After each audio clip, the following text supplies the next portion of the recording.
How's it going, everybody? Oh, that is the wrong screen. How's it going, everybody? I'm Kyle from Fantasy Forge Studios, and we are back. Oh, you guys can't hear me, but hello. I'm Kyle There from we Fantasy go. Forge Studios. Everyone else could hear me. It was fine. But I'm Kyle from Fantasy Forge Studios, and we're back with session 44 of Everlast. We are joined with all of our players today, and yeah, stuff has hit the fan, that's for sure. Cole's going to have to peace out a bit early. He does have work in the morning, so we're going to go ahead and just jump right into it. Let's go ahead and introduce our characters first, and then we'll do a little bit of recap, and then get the session started. So let's go ahead and start with Max. Hello, my name is Max. I play the party tank, orphan, naive person named Zill. He's got a best friend who is a mouse named Waffle. So there's that. Apparently, he's also way too trusting of very sketchy people. It'll be fine. Well, Don't worry. what Dane and I were talking about, and Kyle, a bit, as we were getting ready for tonight, it's like, Rolo's sketch. And everyone knows that, except Zill. Zill's he's like my father. I don't know if I go that far, but so that's fun. He can take a hit like a boss, really is ready to fight something, and wants to become blacksmith extraordinaire. Wait, secretly, is that why you were pushing Rolo's buttons? No, actually, it's not. The entire time, Max has a hand, or Zill has a hand on one of his hand axes, and he's just go whoosh, and just like chuck it into him. Oh, weird. 1 second, everybody. That was super weird. I'm here. Don't worry. Are you here? Yeah, for some I'm reason here. Are my you guys here? Vorpal board disconnected. I think. Don't worry. I'm back. We can still hear you. Recursing Arya Bahata is here. And Confident McCarthy. You're all good. I was a humorous jumper the first time I logged in. That's pretty good. People don't know what we're talking about. When we log into Vorpal board, we actually have our names. I mean, obviously you can see like Zill, Luxalia, Yuki, Belbin. But on our actual like character things, it's changed to what it's supposed to be. But we give it a random name, generated name when we get in it. It's something. Nice. It's nice. It's peaceful. But we're good. We're back. Anyways, continue. I think that was it. Right? Luxalia. Hello, this auto feature. Okay. Sorry, I'm zooming back in after all that. Hi. I play Luxalia of the Silverwood. And she is a dark and brooding, really large man. I'm just kidding. No, she's They have taken small... Princess Mila, and I will find them. Yes, I have a particular set of skills. Skills that make me very good at finding Ridiculous. people like you. Anyway, I will find you, and I will kill you. No, I won't. Well, we'll see. So I play Luxalia of the Silverwood. She is a very small, 4'2", I forget, Glyven. And a Glyven is like, she's a foxy lady. Show your shirt. She's Go got like she's got the tails, she's got the ears. Sometimes she has like 3 tails, sometimes 7, just depending on how virtuous she is at that moment.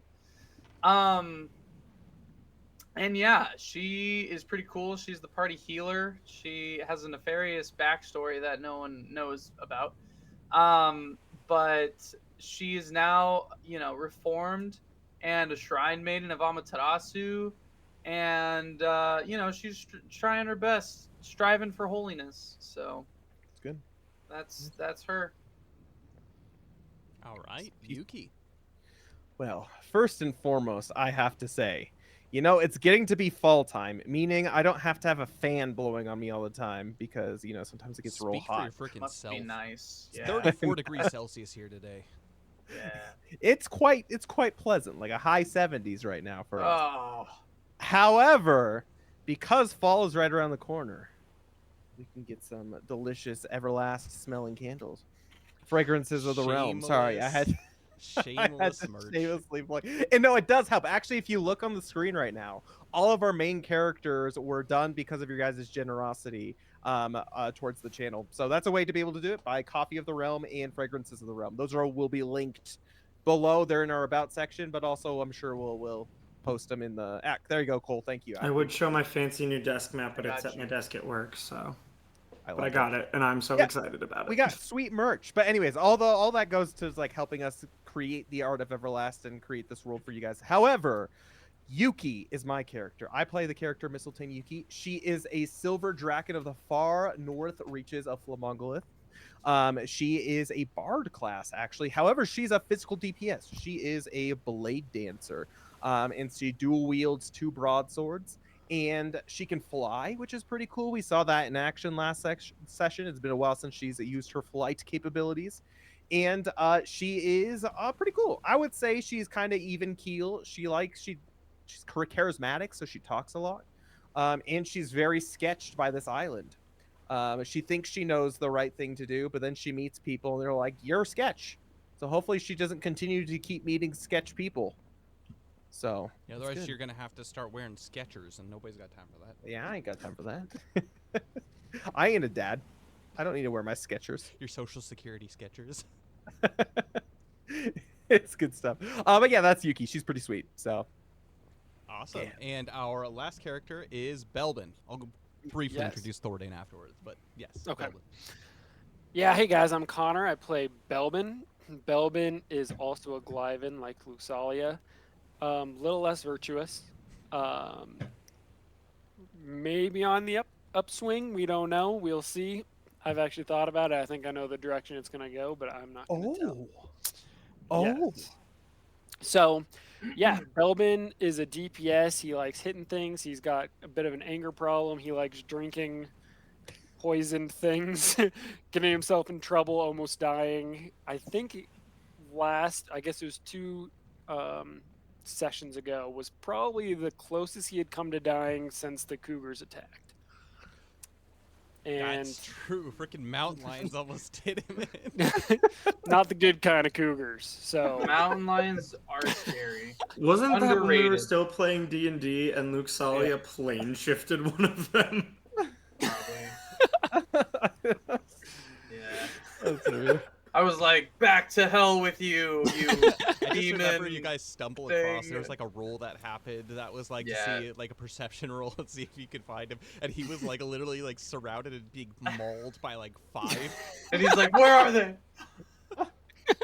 And then you guys are just like, oh jeez. And he's like a bloody stump on the ground. He's well, thank you guys so much. Did you go unconscious? Did you actually go unconscious? I don't remember. I think I might have. I Yeah. think I might have had to make some saving throws. Nice. I don't Anyways. remember. We'd have to look Forgot back. about But that, yeah, that's getting into trouble one way or another. So that's Belbin for you. It's Belbin for you. And then we have Thordane. So Thordane is an elf of the Woodland Realm. He is a man of science. He's a man of many talents. He's the captain of Alomnia's Breath, the party's current ship. And yeah, he's also been going through it with Belbin. Fortunately, not drinking the Kool-Aid, and in his right mind, he set some traps and was able to flee with Belbin and escape to High Priest Godfrey. I have a Fulton quick Temple. question Yes. about that. So he's got his cursed sword on him, right? He does. Calvadesh. Yeah. Is he affected by not having it anymore? Because all of his gear's gone and Mhm. stolen. So All how's of he his feeling? gear is stolen. Our money bags were stolen. Well, he was a philanthropist, so it was going to everyone. Anyway. Yeah. But now it's He in the was hands of a cult. of a cult. Shoot. Dang it. Calvadesh is gonna be real mad after she finds out about that. Yeah. Anyways. sorry. Anyways, and so with that being the case, yeah, Thordane he's doing his thing to make sure that he's studying up on all of the Voiden stuff associated with the cult of Burbledau, as they had discovered is currently in Folden Rock at the moment. But yeah, that's one thing. One thing has led to another, and the party is doing their thing, trying to find Aldrich Monteblair. Is that Aldrich? What was it? Yeah, I think it's Aldrich Ball Yep. Blair. Yeah. And seek an audience with the Harrogate family. And so, yeah, that's that. I am Kyle. I am the creator of this game and also the Fate Weaver. I am both playing with and against these players as they forge their name in the annals of Everlast. And so, yeah, it's really cool. But before we do begin, Everlast is a game that is created by Fantasy Forge Studios and myself, and it is copywritten, so don't take any of the intellectual property, text, images, all that kind of stuff, music from it, and take it, sell it. Feel free to use it for your own games, your own homebrew stuff, though. It will be coming to Kickstarter here in the near future, but until that time comes, enjoy the adventures of Eclaas as they unfold, so you can learn a little bit more about this beautiful world of Everlast. And without further ado, let's go ahead and go dive into a little bit of a recap. So aside from the stuff that has already been mentioned in the introductory, Eclaas has journeyed throughout the Great Sea, the inland sea of Everlast, to this place called Folden Rock. They are currently seeking out the keepers of the elemental keys to the elemental pillars. There is trouble afoot with the elemental pillars, and they have been tasked by King Nalgoric Cragheim of the Gold Draken down in Flomberge on Ishan Island to gather the keepers of the keys. Eclaas is the keeper of the Earth Key. As mentioned, Aldrich Monteblair, he is the keeper of the Flame Key. King Farrand of the Feshin Phase, keeper of the Sea Key. And then the keeper of the Sky Key is Aldrich Monteblair, who they are currently in the market. No, currently in the process of trying to find in Folden Rock, as that's where he's been last seen. They saved Princess Mila previously, and now they have brought her on an adventure to Folden Rock, and she might need some saving again, as she has gone missing. But yeah, one thing has led to another, and they discovered that in order to seek an audience with the Harrogate family, those basically Lord Edmund, who was the closest to Aldrich Monteblair, and probably their best chances of finding him on this island. In order to find an audience with him, they have to make a name for themselves here, and the way they decided to do that is to not only become bowling champions, or at least one of them becoming bowling champions, but also to basically find Rollo Beaumont, a underground kind of thief, and as they found a black market merchant, and bring him to justice, and whatnot, but ultimately figuring out what they're doing.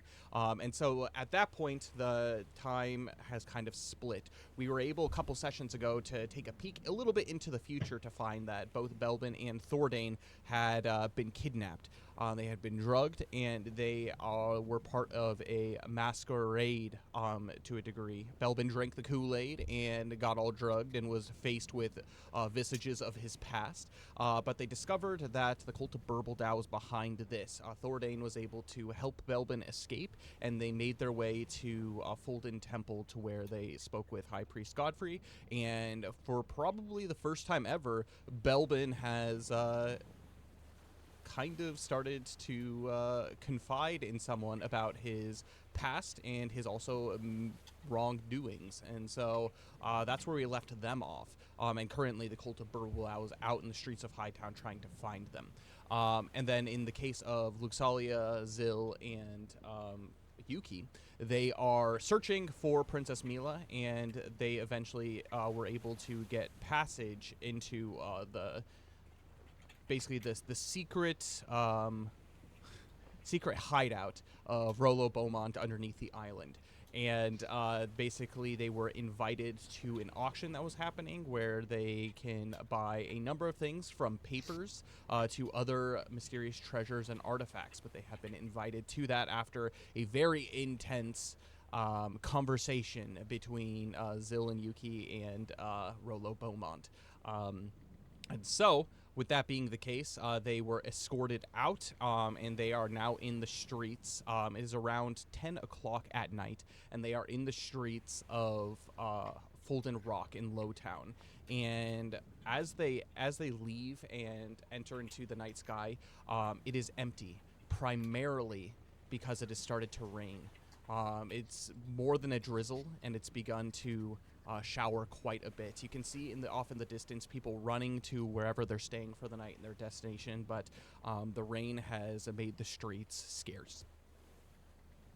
And I'm going to go ahead and hand it over to Zill and Yuki. Well, that Rollo was quite the character. Ooh. I mean, yeah. But she got us what we needed to get. I guess so, but I don't know. I thought going into that he was going to be more understanding, but I don't know. I don't know if it has anything to do with the ongoings of this island, but I feel like there's something heavy weighing on his heart and his soul that maybe is a little bit beyond us at least at the current moment. Well, people like him always have something heavy. But doesn't mean he can't be reached. I agree. I just don't think we did a very good job doing so. I Why do you say I think that? just the whole time, Zill, I was standing back there with my hand on my sword waiting for it and just I don't know. I just didn't like I feel like if we had another opportunity to meet him like that, I don't know if I think it would come to arms. I just have Really? I have a feeling he was being charitable just because maybe potentially he underestimated us. I don't know. I get the feeling. Well, it's pretty easy to underestimate us. I know. I get that. But in the meantime, I think we got some really good information. Shall we go back to Luxalia and try to Yeah, we explain should to her, definitely. give her the rundown at the very least on what's going on? Yeah, because we've got 3 hours to get there, and Mm-hmm. what time Yuki, did he say we need to get to the bridge to sneak Yuki, in? Yuki checks her imaginary watch and says, "I think it was between 12:15 and or 12:30 and 12:45 a.m. And we need Okay. to be at the actual auction itself at 1 a.m. Uh, Okay. so we have some time. So I think we at the very least have some time to explain to Luxalia what's going on and even stop back by the ship to maybe resupply. I think this is going to be some messy work ahead of us, unfortunately. Probably, but we're used to that, aren't we? I guess so, but I still don't like it. You know, it might be hard to believe, but I don't like doing dubious things when we have the opportunity to do something else, but it seems like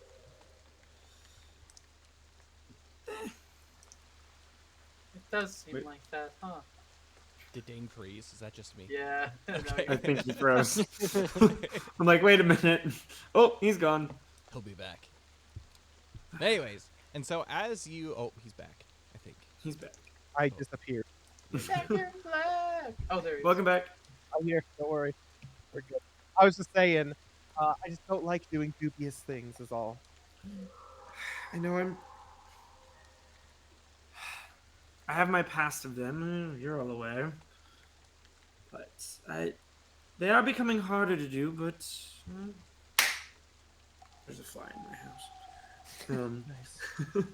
So if I'm clapping at things, I'm trying to kill something. Sorry, but there's an increasing difficulty. I know what you mean, but that just seems to be. I feel like without them, we'd be here for months, if not years. I know. Hero I don't know how duty. much progress we can make here. Hero duty isn't necessarily clean. I just hope Luxalia goes along with it. Ooh, I'm gonna let you lead that one. Okay. I guess we make our way back to the inn. What was it called? As you wander the streets, you notice that it is, because of how nicely paved it isn't a gathering of mud, but as you look into kind of the more residential areas, you can see that some of the less common walkways are deep set in mud, and there are a few people that are huddled beneath what looks to be like awnings of abandoned buildings, unsure about whether they are people of the streets or people just seeking refuge from the rain. But you make your way to the gate into the port district, and as you pass your way through, you can see that there are guards, and they are looking out amongst the sea. I'm going to have both Zill and Yuki. I'm going to have the two of you make focus skill checks for me. Well, let's see how we're rolling tonight. Not terrible. Okay, 12. Yuki's got it. Dirty 16 plus 3, 19. Ooh, The two of 12. Or not dirty 16, natural 16. I'm sorry. the two of you look out into onto the horizon, and coming from basically the south west or southeast is a large storm front that is slowly making its way. Currently, you are at the beginnings of what looks to be a giant storm that is on its way. A giant billowing cloud seem to be spilling over, causing basically like a dark visage off in the distance of the ocean. This will probably, by your estimations, Yuki, and this is a pretty good estimation, will probably land within about an hour or two. Yuki turns to Zill and says, "Well, looks like we're in for it. I mean, this should be about the time that this hits when we're crossing. Actually personally think that works out to our advantage." I'm not a stranger to a bad storm. At the very least, it should keep us concealed. At least make it so less people are on the streets while we're moving about. Although, do we really want less people on the streets? Well, it's not in our control, but At least in Hightown, especially until we get our papers, we are kind of there illegally, so it might be better if there's no one on the streets to report us or anything. Either way, I think we should still go make sure we relay the plan to Luxali and just let her know. We're in for a storm. that's a good plan. It's a good plan. Cool. And with that, you make your way down to the Salted Anchor Inn, to where Luxalia is sitting, and she seems to be enjoying what looks to be a cup of tea. This was something that, if you remember, upon your first entry, was not available. Basically, just cups of water were available to everyone that are here. Apparently, Luxalia has made friends in the meantime, and she is sitting down, speaking very, very kindly to Master Einbert of the Salted Anchor Inn.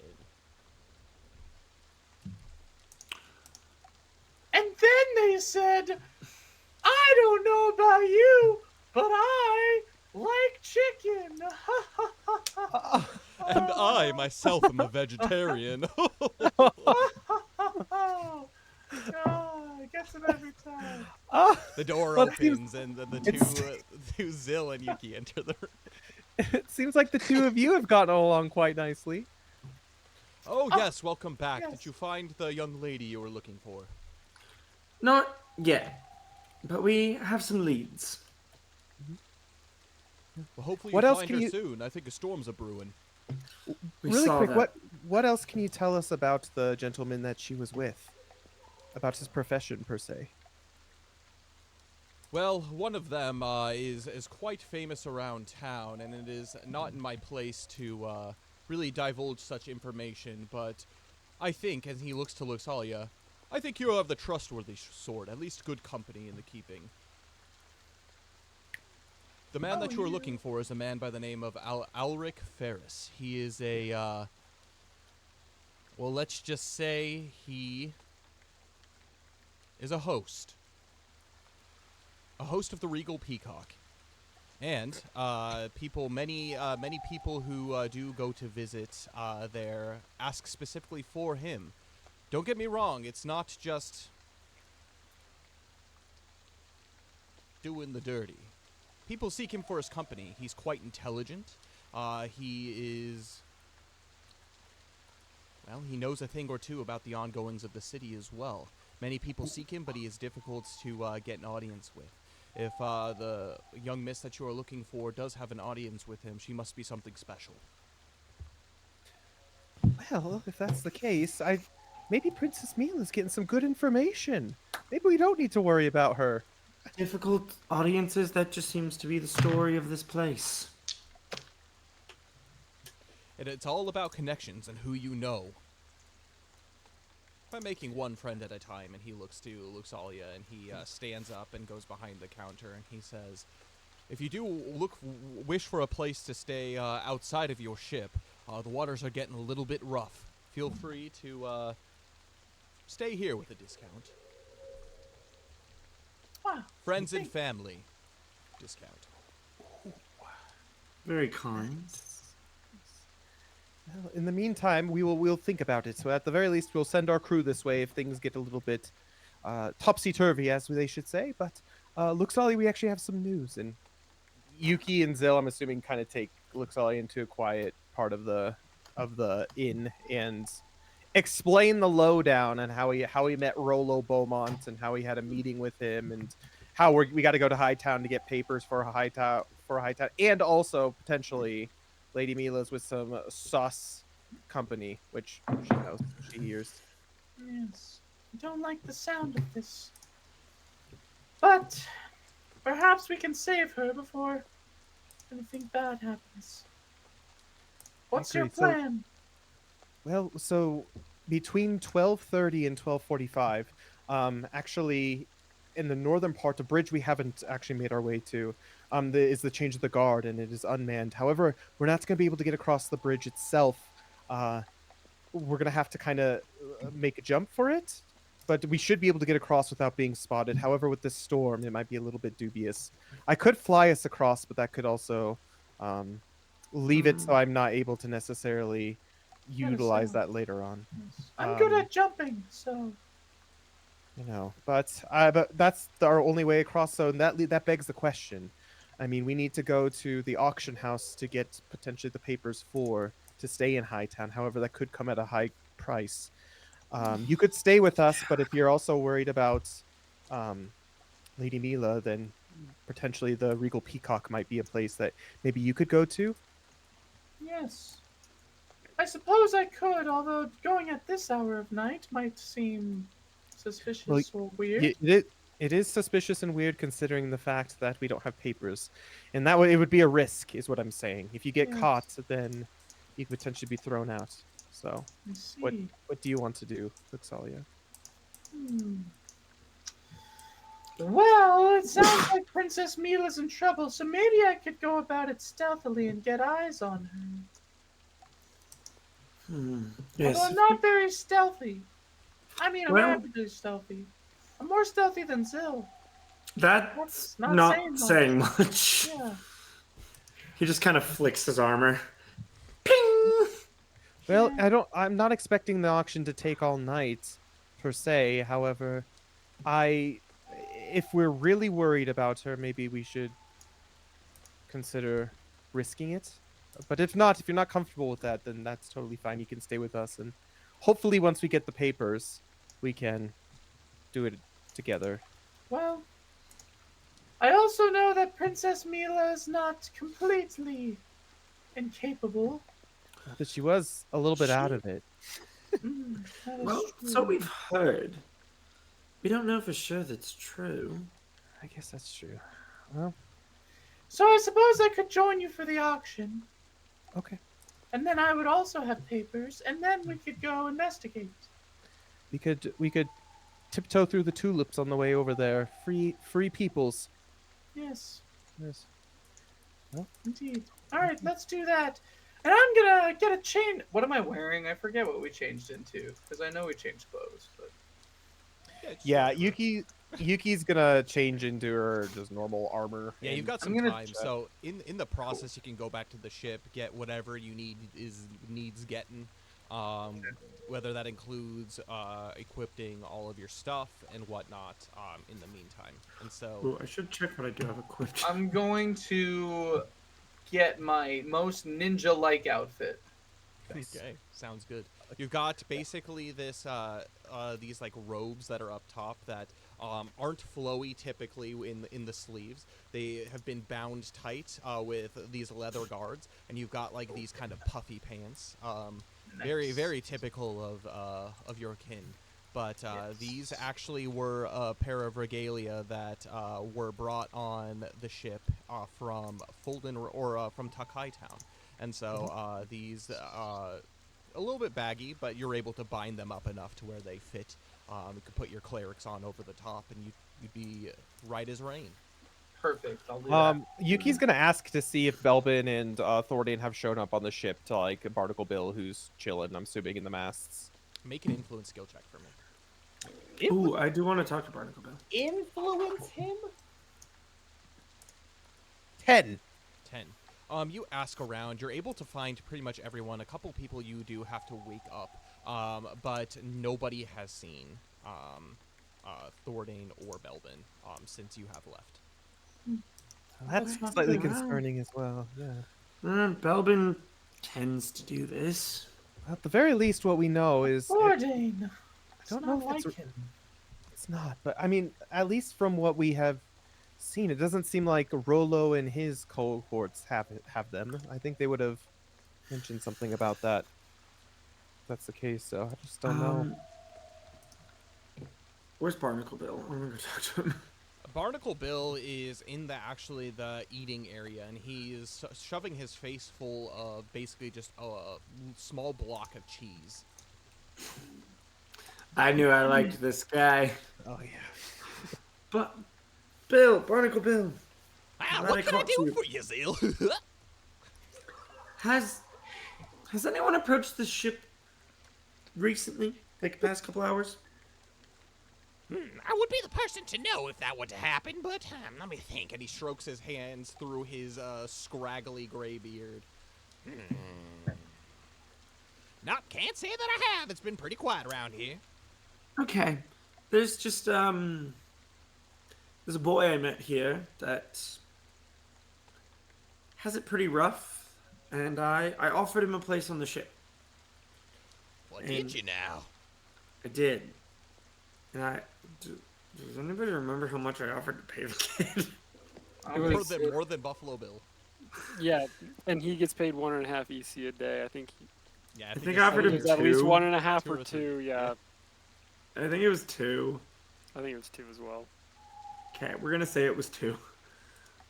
Okay, like, hold on. I'm gonna write that down just in case. Offered. No, I haven't seen anybody come here or there, but if there's a young lad that you're looking for, I'll make sure to keep my eye out for him. Yeah. I sent him specifically to you, to search out you first before anyone else. He looks at you for a moment and then leans in closer. He's like, "Don't you worry, he's in good hands. Good, I'm glad. These hands have seen a thing or two." As he begins He just, stroking his beard, and he pulls out a spider and he looks at it, almost like he's gonna eat it, and then he just like flicks it away. Oh, good. He's got some scars. Don't we all? Look, and he rolls up his sleeves and like, this one was when I fell from aloft. What was it? 6 years back, I was on a ship and I was serving, and they didn't treat me very well, and so they didn't have any medical help, and so they weren't able to patch me up right, and that's why I leaves this wicked scar, and it's like this big jagged thing, and it's just like, yeah, it was not taken care of at all. And this is why I'm sending him your way. I don't know how to patch up any scars, clearly. He doesn't need him patched up. He's got him.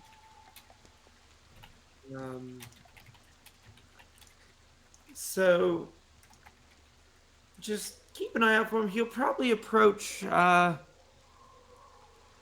probably cloaked. He doesn't seem to display his scars all that proudly. Does he have a name that he goes by? Eclaas. His name's Eclaas. Okay, look, I'll ask his name. If there's any strange cloaked figures approach, I'll be like, "Are you Eclaas?" And if he says yes, he's coming right on board. Great. Thank you. I knew I could trust you with this one. Aye, aye, Sir Zil. Okay, that's all I want to talk to him about. As the group of you get ready to depart, this is my last check to see if you want to do any last things before you set off on your new quest. Do I have any inventory I need to adjust? Will Belvin be getting his stuff back at any point? Not that I can do anything about it now. The nice thing about Belvin is he can punch things normally, so... Still, yeah. Still he usually doesn't wear a shirt.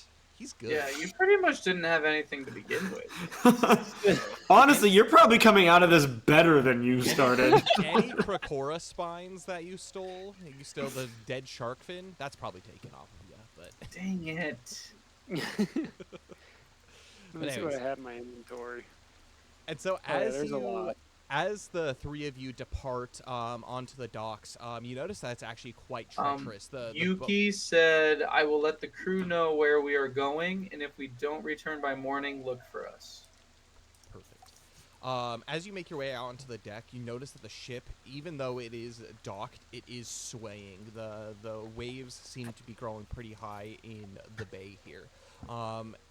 As you look a little bit further off into the distance towards North Light, you see that the stretch of land that leads to it, waves are crashing up against it and covering the path.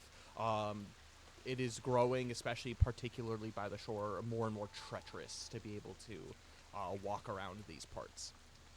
And so with that, I'm going to have the three of you make agility survival checks as you make your way towards the gate into the farm district.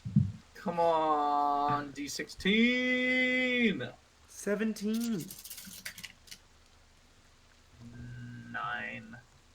Okay. And 17. 17. 17. Yep. Perfect. And with that, the three of you, without too much trouble, are able to make your way to the gate. At this point, the gate is cracked open. One of the sides of it is for free access to go in and out. You haven't noticed that there is anybody walking, and there are a couple of guards on the gate. And as you pass through the threshold, none of them mention anything to you or say anything to you. And this is the first time you make it into the farm district properly. It is muddy everywhere. Many of the fields that are here, and the fields actually extend for a good amount. This would be a decent patch of land for even the Kingdom of Helix as well. And you can tell that this is where the majority of their crops and whatnot are hosted. And there are a number of farms that are here as well. And all of them do have their lights on. And particularly, you notice at the far end, there is a large windmill. The mill isn't actually currently in function, and the light in the window is off there. But as you make your way towards that windmill, you notice to your left there is a larger guardhouse, much larger than the one that originally allowed you to come in between the Port District and Lowtown, and then the Port District and the Farm District. It's very much akin to what protects the border between Lowtown and Hightown. And you do see it's about 12:30 as you make your way here. You do see that there is nobody on the tower as of now. Let's go. Yes, I think you should. Can Yuki look over and see where he was talking about as far as like where to jump per se? Well, your mic's a little bit rough. Make sure you have the Hold on. correct one. Is that better? Hello? No. It's more or less the same, but that's okay. We can hear you, but it's a little quiet. Oh, can't hear you at all now. Hello? There Hello? you go. Hello? Yep. Anyways, continue. Is it better though? Oh, yeah, there There it is. There it is. Okay. Okay. All right. Sorry, guys. My internet crashed, so I apologize. Welcome back. Anyways, so what were you saying? Sorry, Kyle. So you About- approach the gate, and you see that there is nobody currently stationed there. And then you said, start. Yeah, Yuki's gonna try to look to see any rocks that need to be jumped on, or like where it is for us to cross Make properly. a focus skill check for me. And Luxalia and Zil, what are you doing at this moment as you approach? the 8. gate? 8. I'm keeping watch for guards. Okay. I'm gonna have I'll you keep an make a eye focus skill out check as well. And Mhm. yeah, looking for the best place to cross, I suppose. But yeah, just keeping an eye out for guards, but also farmers or just anything in the area. Okay, you can 18. have a hope on that as well, Zil. Oh, well. 18's pretty good, but Yeah. I didn't need it, but I appreciate it. 18. 18. Yeah, as you look around, you see off in the distance, down by the original gate where you enter the Port District, you see what look to be 2 people carrying a lantern making their way slowly in this direction. Most likely, this is the change of the guard, so you have probably a few minutes to be able to figure it out. Yuki, on your end, you do spot off of the side of the bridge on the south side. You do see that there is a small little walkway that actually leads to a small door, a barred door in the back of the tower, but you can see that there are a couple of steps that go down onto the rock. And for whatever reason, it looks like that there is a broken away piece. And as you look across, it's a little bit difficult because of the rain, as the storm has really begun to hit at this point.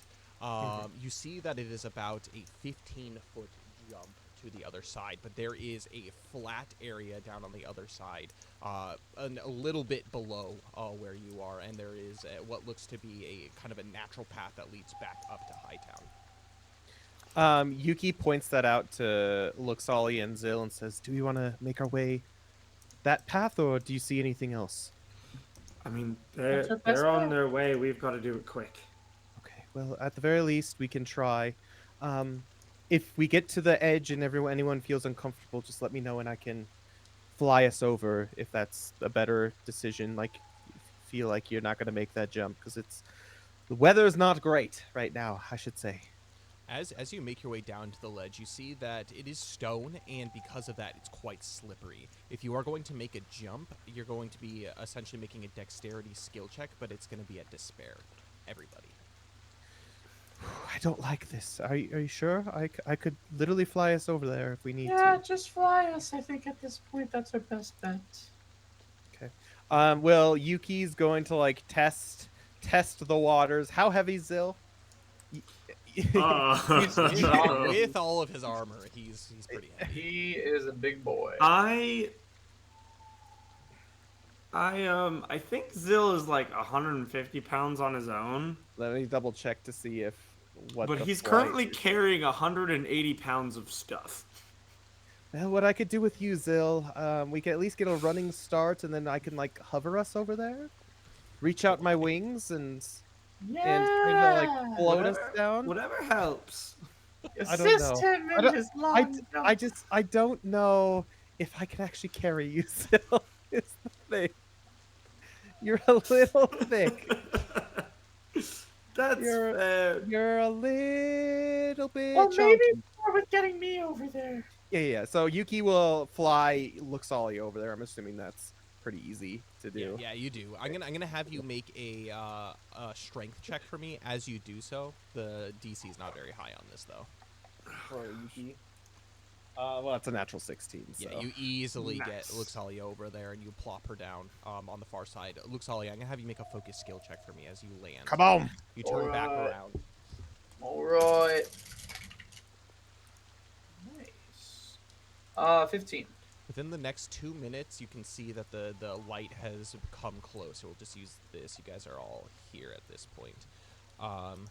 The light has grown close.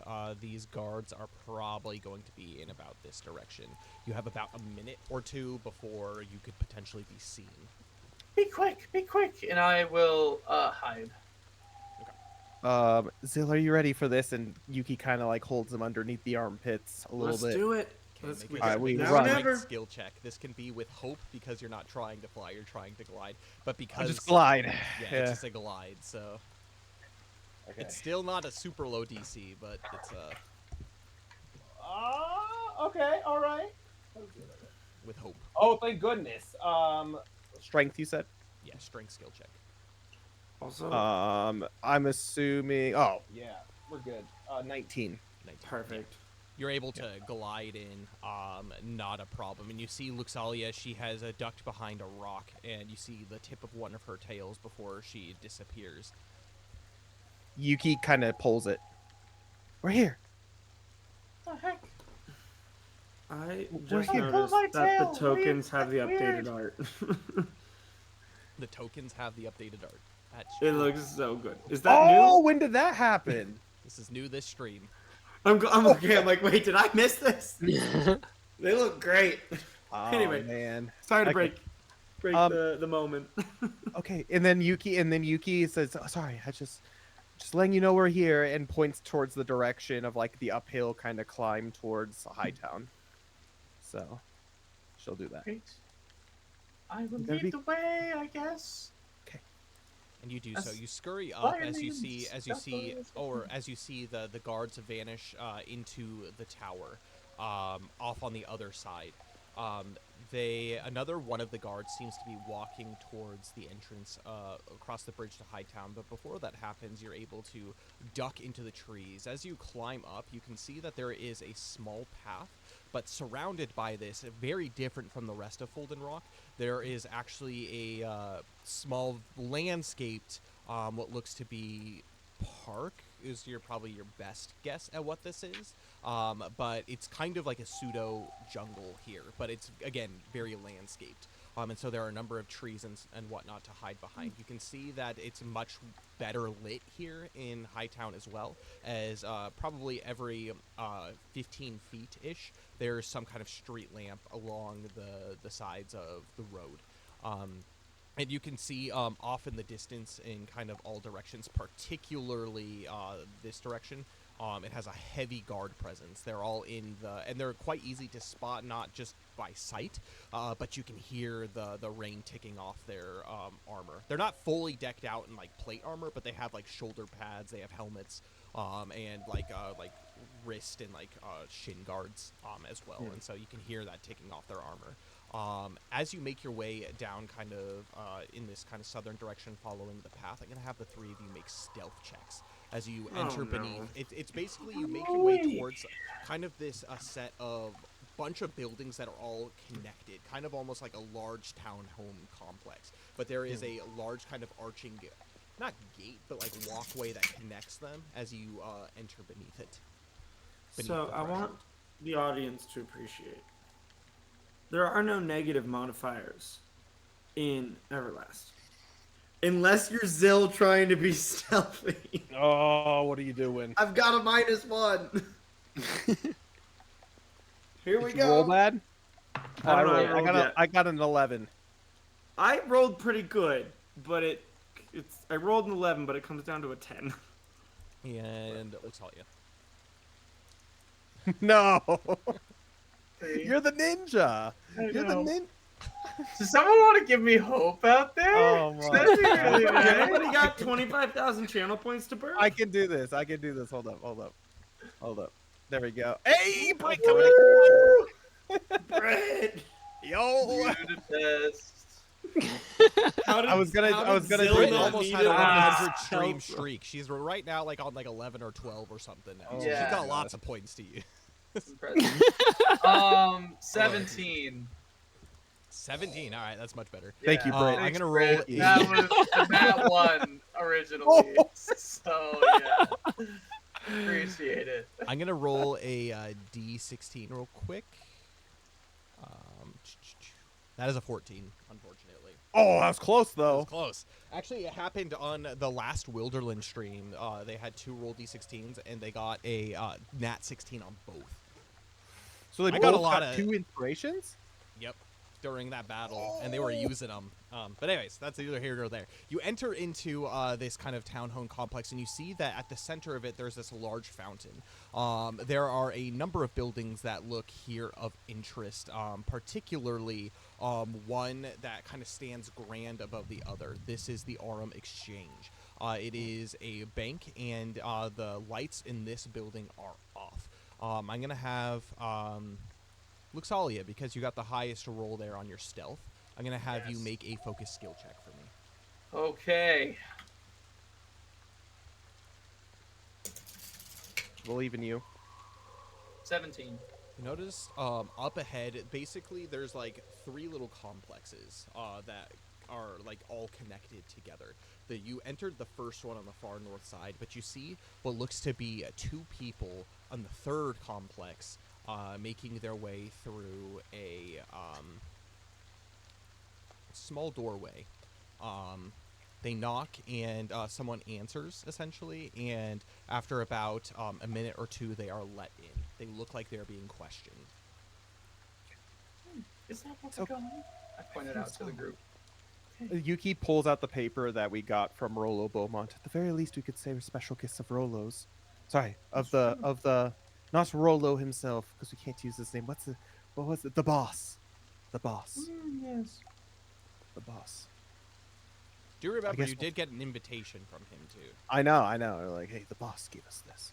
We're supposed to be here, right? So Yeah. I think we'll be okay. I can't imagine We won't. I agree. But be on your toes. Good. Yes. Guess we walk Lead up. the way, Yuki. She walks confidently up to the door. The three of you walk up, and it is closed, and there are no lights on in the facade, and you knock on the door. As you do so, you wait to listen, and you hear the sound of what sounds to be heels walking towards the door.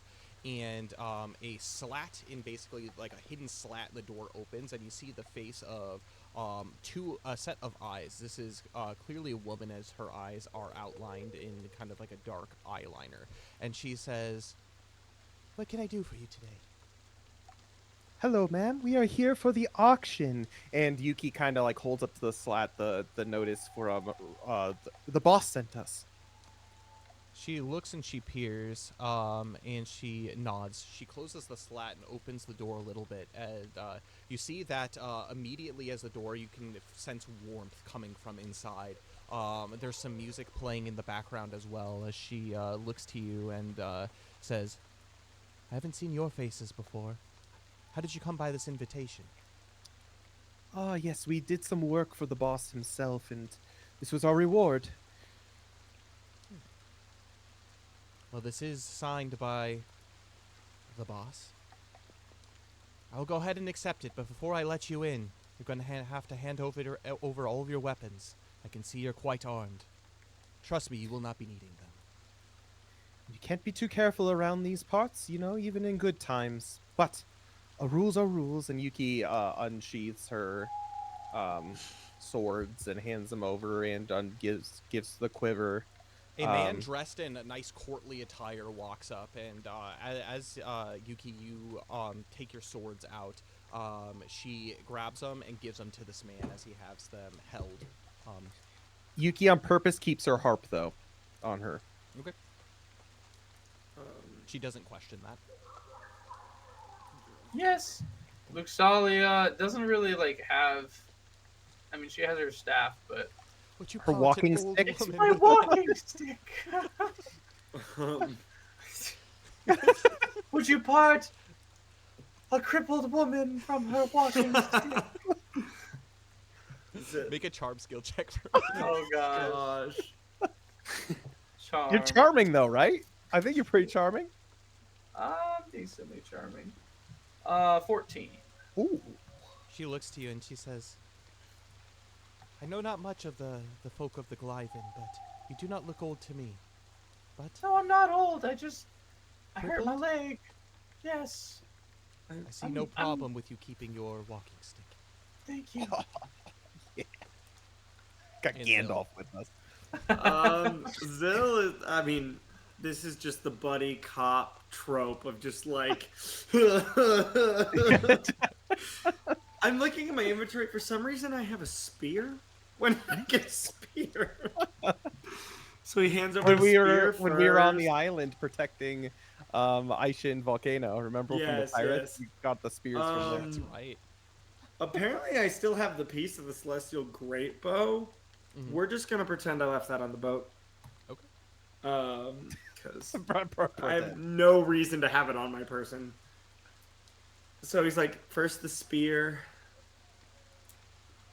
then a couple seconds later, one hand axe. Very Yuki, slowly. when Yuki just- hands over the Void and Vorpal broadsword, does it do anything to her?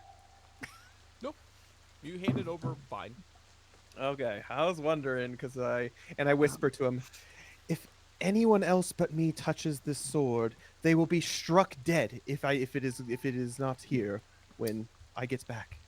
And Trust me, these will be waiting for you upon your departure. You must understand, one of the reasons we do take, we don't just take these so you can feel, naked in there. But we deal in very valuable items, and we will not see anybody trying to take them by force. They are to be sold as they are. And once the deals are made, they are final. It protects our clientele, and it protects so- ourselves. Zill puts all his axes down. He like takes two off his belt, one out of a boot. And then comes the great axe.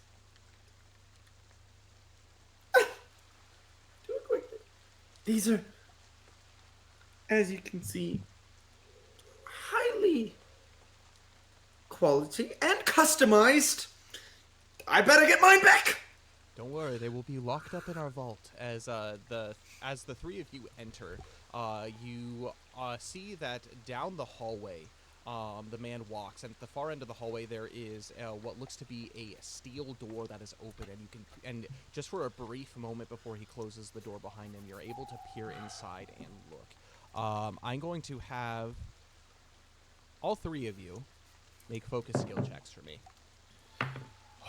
Why am I so nervous? This isn't even scary.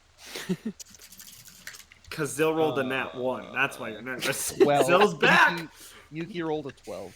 Okay. 7. Yuki, as these weapons are placed, you can see that there are a number of weapons that adorn. But just out of in the far corner, you recognize something that looks familiar: a golden hilt of a weapon, and it reminds you of something. It reminds you of the hilt of the Gladys. Oh, the Gladys. And but again, it's very much in passing. It could be something different, but it looks like the Gladys. And the door closes. And Yuki kind of squints, and she says, "Maybe Thordane and Belbin are both here. I thought I saw Thordane's sword in there." In the on auction or No, in like the vault, the weapon vault where everyone's weapons are being kept. Yeah. Really? I don't know how they would have gotten in here, but That's I could have sworn that was his sword, but I'm not sure. I mean, Either way. we are Yuki. we'll keep an eye out for them. We are at a,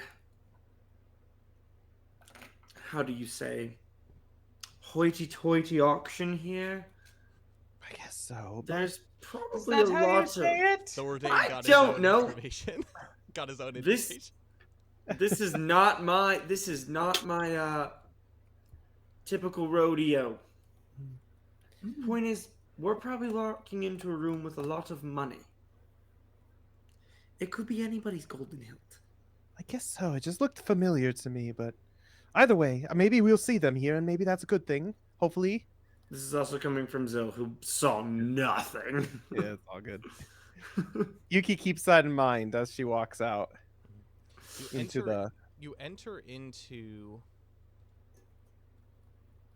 an auction hall.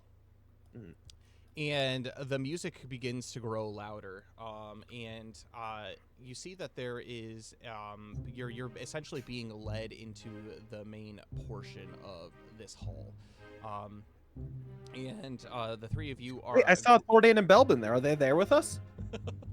The three of you are greeted with a number of guests. Everybody seems to be covering in some kind of disguise, except for yourselves. Whether it is cloaks that are drawn, some people are wearing masks. Some people are making a very large intention of hiding their faces as they sit. And so I'm gonna. Luxalia takes her hair and kind of covers her face with it. Zill, seeing this, having just walked through the rain, just kind of does this with all the dirt and soot on his face. Yuki seeing Hopefully that it gets smudgy. Look, Zill, we look the same. I tried. Yuki knowing she's got freaking blue hair and a massive pair of wings is just like, such is life. Cover part of your face with your wing. And with that, you see that this place is mostly full. And you walk through the threshold, and it almost kind of looks like a concert hall, as there are basically benches on the side that face towards a stage, and there are actually benches on the top section just for. I'm running out of tokens, so I'm going to go ahead and. Oh, I got real excited. Thordane is here. What?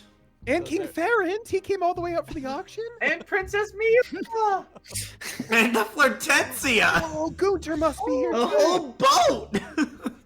And you can see that there are some empty seats here, but everybody there are a number of people that are here. Some people in regal courtly attire, the majority of them. But there are a few of them that look to be either sailors or merchants of the kind as well. It is now up to you to be able, the three of you, to go find a seat for this auction. Doesn't look like there's anything where we can all three sit together. Zill just leans over to Yuki real quick. Remind me, did Rolo just invite us here, or is he running this? I mean, this is obviously from his underlings of sorts. Otherwise, he has a lot of influence here. I don't actually think it's him running it, however. I don't see him, and Yuki looks. Does she see Rolo anywhere? Make a focus skill check for me. 17. No, you don't see anybody in the crowd or anything that looks like Rolo. Again, it's quite difficult to tell because of the nature of everything. However, up on the stage, you do see a bald man that is sitting up there. This could be Rolo Beaumont, and he's sitting off on the side in a chair.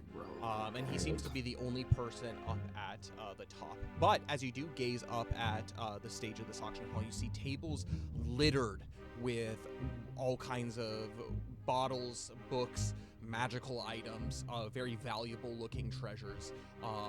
They look very, very well taken care of. And you can see that everybody seems to have something written, or like kind of notepads, and they seem to be looking up at the stage and down at their notepads as if they are trying to find values of like potentially what's up that is going to be up for auction. So the three of you are going to have a place to sit. You guys can control your tokens if you want. Yuki, seeing that she kind of sticks out a little bit, she's gonna go sit here by this woman and this guy. Okay. And Zill's going Luxalia. Oh, okay. Oh, nice. Howdy, howdy. I will sit next to this lad, and I'll say, "Hey there, big boy," and slap him on the back. You hear a voice coming from under a big brimmed hat and says, "Do I know you?" Not yet. Make a charm skill check. Oh my god. Oh my goodness, what? 9. 9. He says, "I'll keep that in mind," as he goes back to writing down things that are on his notepad. And as you look over, you see that it's written in Everspeech. You can see that there are a few key items that he has marked down here. A couple of them are quite interesting sounding, that is. Go ahead and pull up my... so he says, basically there is something where it says red tome, and he has it circled. Another one that is there is, he says, like ring, and then he has question marks, and then potential magic powers, and then he also has what looks to be a cutlass, like up on there, and he says, and he has written fine blade, looks of refined make, and like things like that. So everybody seems to know what they're doing, and they are taking notes. This again isn't everybody. Can Yuki look to see if she sees anything nice? Big focus skill check. Like up on stage, or the people writing next to you? Up on stage. Okay. It's a natural 16 for a 19. Woo! There are The useless ones. I don't need them. there are a number of items here that look to be supreme quality. The lowest quality, as far as like weapons and armor material that you see here, are either bamboo or Damascus items. The majority of them seem to be either refining, silver wood. Yeah, bamboo's the Damascus. Thank you. Wood. You're unsure if they do have magical auras, but there are a couple of items that actually almost have this kind of like sparkle to them, almost as if you can sense the aura. Zill, as you sit in the pews, you can actually begin to feel kind of a little bit of your Peter tingle going at this point. It's starting to I just kind of sit up feel unease, straight. yeah. Okay, but, how exactly, like, Is it get intense by more intense by distance or by like presence? Do I know? Do I know It's how it basically works? just like, because it's within a mile, it's difficult. It doesn't get more intense necessarily with the distance, but it's like more of like how strong the Voidin powers are. And so Okay, if it's like a so little bit, you'll sense it a little bit. If it's a lot of it, you'll sense it a lot of it. okay, gotcha. So Thank you. it could And be I a just mile kind of away if something's happening, but whatever the just- case is, it's a little bit. sit ups, like kind of do like a and quick look around. Do I And notice anything fishy? you look around at all of the people, and you even look up at the lofts and see the people on the side. Everybody has paddles, and without much time passes, some people come over and they bring the three of you paddles. They ask, essentially, did you bring your own? You say no. They give you one of your own Great. to be able to use. And Yuki actually wants to quickly ask, is this strictly in money, or can you also trade for other magical items? This is strictly a finance. If you wish to put any of your magical items up for the next auction, and she goes ahead and she writes down an address, and it is actually of soot and ash. You can go ahead and deliver them here. You will get 40% of the worth for it, and trust me, it is worth it. The things that go here go for a much higher price than you would be able to sell them, even at any of the higher end markets here in town. Noted. So- So you're saying that if I had something to potentially trade for right now for a direct swap, even if we all know the value of it, it would be unaccepted here. It would be unaccepted. That is correct. Oh gosh, we have no money. Also, Yuki, you see up on the stage, at the center on a pedestal, you see a very familiar looking jar, the jar of ooze that Rollo Beaumont had shown before. Zill. Gotcha. As you sit in your seat, you are seated between a woman and a man. The woman on Howdy. the woman on your right, she seems to be wearing nice regal long dress, and she has a cloak drawn beneath her eyes. The guy on the left is wearing a black robes and is completely covered, and he's wearing a mask. It kind of almost looks like a plague doctor's mask, where it has kind of like the long nose. And as you turn to the side and say howdy, he looks to you, and the other lady, she kind of just like nods at you. But the guy turns to you, he looks you up and down, and he nods, and he takes his arm and he puts it across to his shoulder, and then he takes the other one and puts it across to his shoulder, and then he does this, and then brings him down to his side, and he says, "Praise Purple Tau." As he looks at your raven cloak. Oh, I just kind of look at my cloak. Look at him. As straight faced as possible. Give him a nod. And just look forward. And I look to the girl. See, are they writing things down too? Yep, everybody in here is. And I'm like, can you spare a piece of paper? She looks to you and she says, she rips out a couple of pieces and hands them over to you. Sorry, I have nothing for you to write on. As she continues down, she seems frustrated by this question. You should have asked the Burble Dow guy. He seems to like you. Do you have a pencil? Ask the Burble Dow guy. He says, absolutely, and he pulls out of his chest pocket a raven quill as he hands it And I over just to you. kind of take it like... And then he, And I'm- there's a small little table sitting next, and there's a pot of ink. Feel free to share, comrade. Thank you. I don't know how to deal with this. Thank you.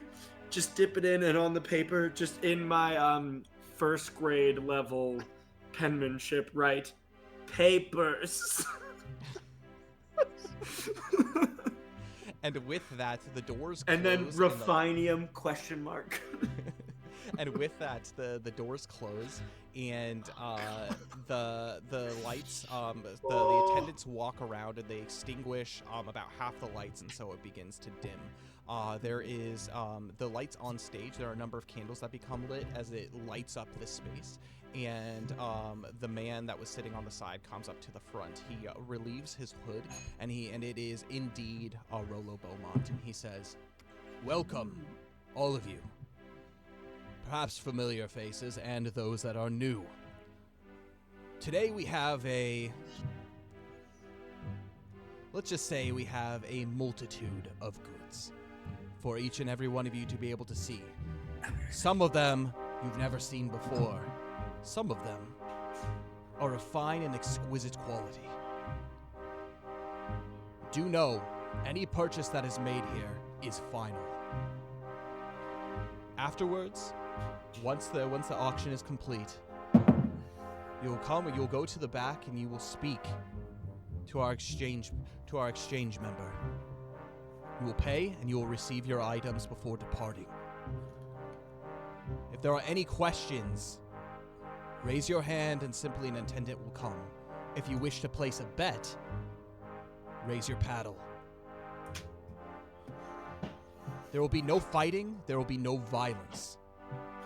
This is a dignified matter, and I expect each and every one of you to act accordingly. Now, without further ado, I have to need some rum. we have our auctioneer, and he steps aside as a member. It's this one. Makes his way to the front. He is in a similar black adornment as he wades his way over to the front, and he wears a black cloak and another kind of one of those plague doctor masks. You can see that he has a raving cloak on the back of him as he looks, or as this individual looks back and forth to the side, and you begin to hear a voice speak.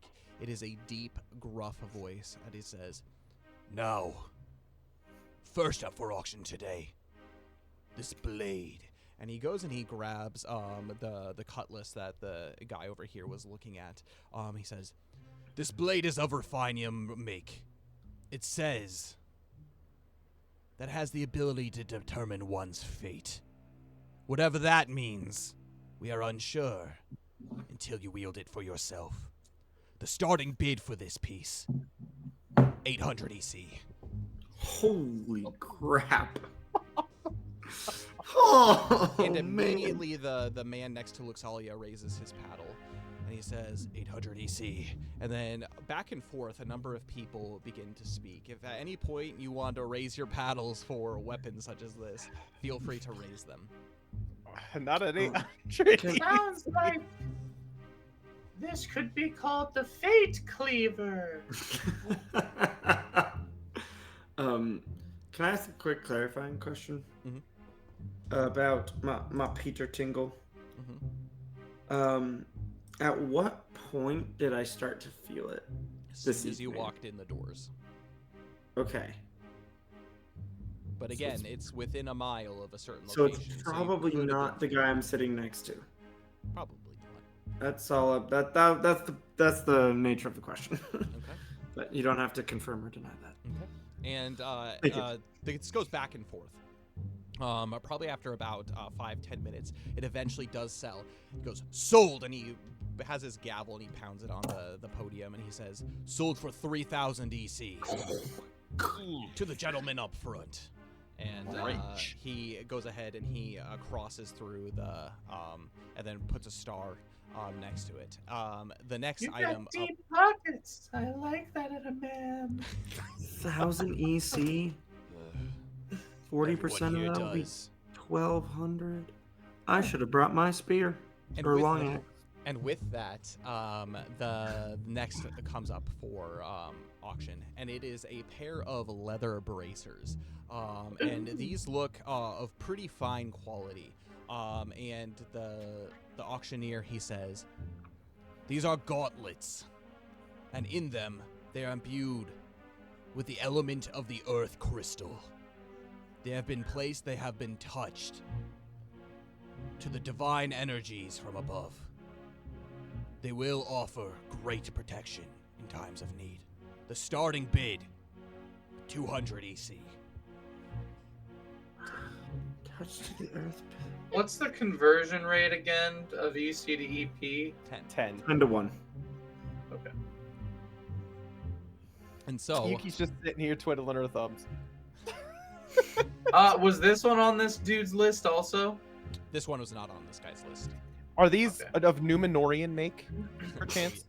Oh yes, Yeah. they have the nice Numenorian sigil on it. Oh. Does Luxalia recognize these as like some like religious artifact or something of like The two religious that have been significance? placed have not. They don't seem particularly of like known religious backing. Okay.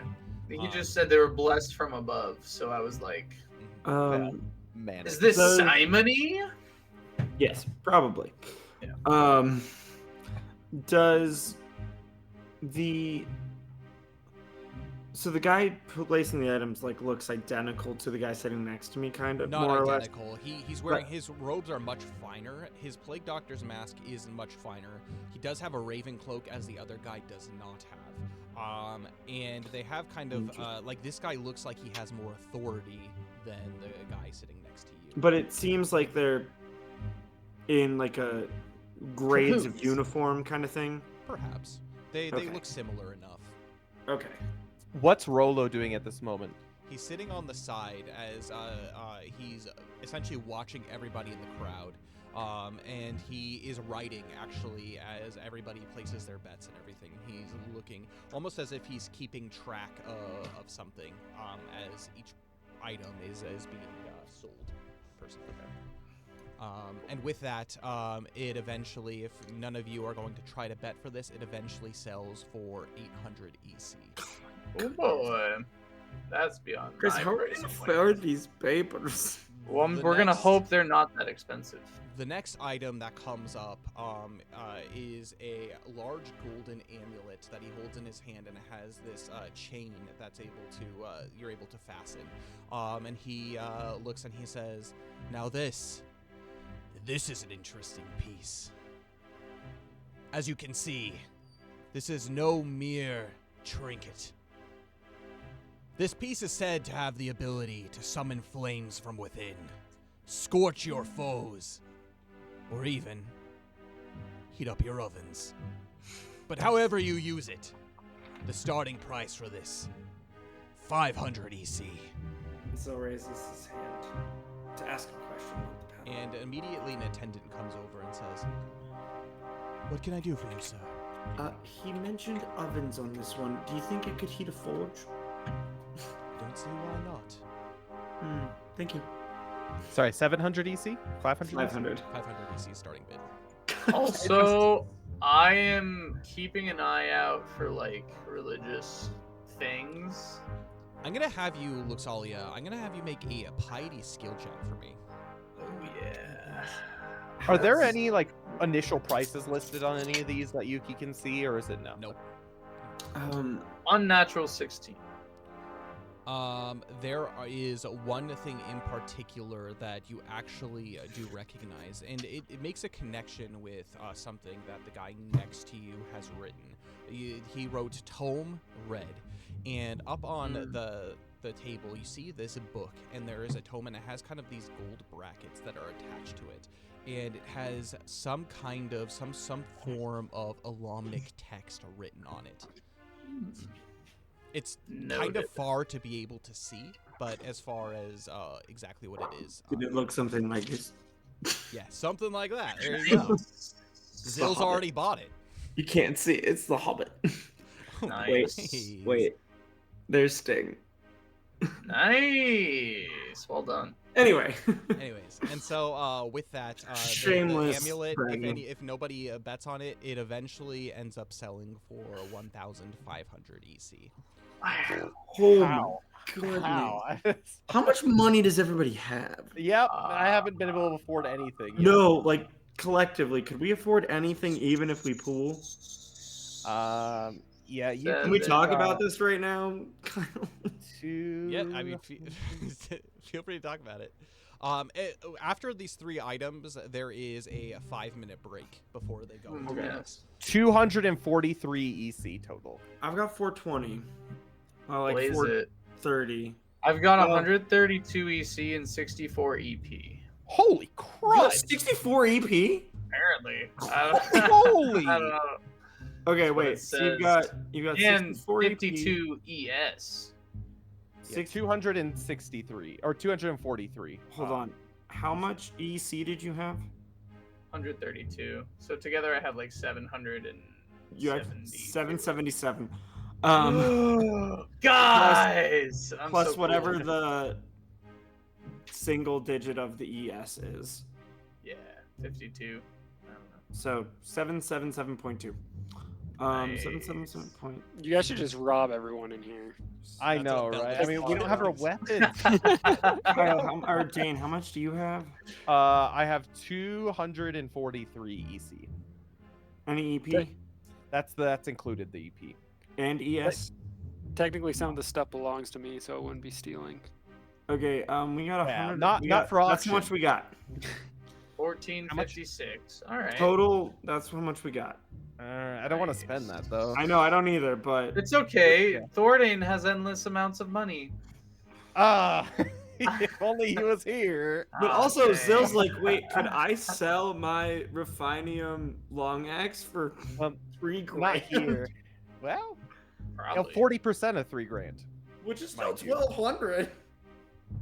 And with that, the auction is back in session, and everybody Hooray. takes their seats again. And he says, the guy comes to the table and says, for those of you who are new here and want the ability to walk around Hightown during the evening hours, as you know, there is a curfew that has been set. We have a stack of 4 papers. Wow. Only 4? These, Thordain can stay on the boat. these are your ticket into Hightown at any point of any day.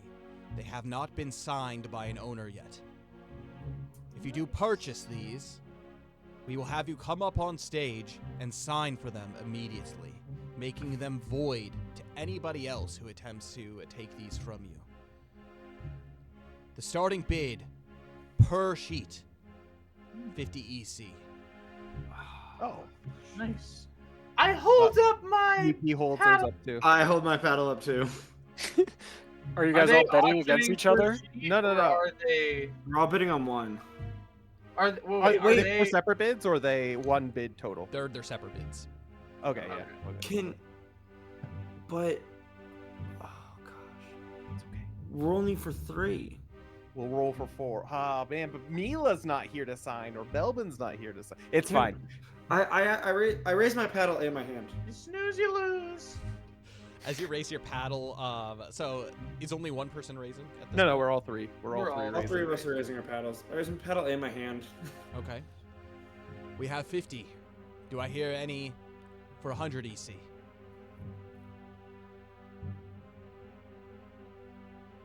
Someone off in the balcony raises their paddle. Okay. Just one person though? Just one person. All right. That's fine. 100 going once. 100 Wait, going wait, wait. twice. I have a question. The 100 bet is because he's bidding on the 4th sheet, right? He's bidding on one of them. Has there been a 4th person? Is this the 4th person bidding or? Yes. Okay. So okay. 100 going twice. And Wait, sold. But I had my hand up. So we all got ours for 50 and he got his for 100. Your That's hand what your happened? hand doesn't stop the auction. An attendant comes to no. you. An attendant comes to you and asks, "What can I do for you, sir?" Well, I was gonna ask if I could buy 2, but the one just sold, so never mind. And the man walks down onto the stage, and he is It's given Thordain! he is given a quill, and in elegant handwriting, he writes down. I'm gonna actually have the I'm closest. gonna get to up people- too because I assume mine also sold. Hmm? Because I bid for 50 and We no all one did. else outbid me. This guy outbid you. You're bidding for one at a time. Oh. Oh. One paper at a time. Oh. That was the confusing part. Okay. Okay. We all thought we had each bid 50 on one sheet. Like No, they no, were no, all no. separate. This This makes sense. That is why we were confused. So the man comes up and he takes his paper and he signs. And with that, he gives the quill back, and the paper is rolled up and placed back into the storage of purchased items. And the man makes his way up. What about the closest person? Yes, Were you saying? Zill and Luxalia. I'm gonna have you make focus skill checks for me for this individual.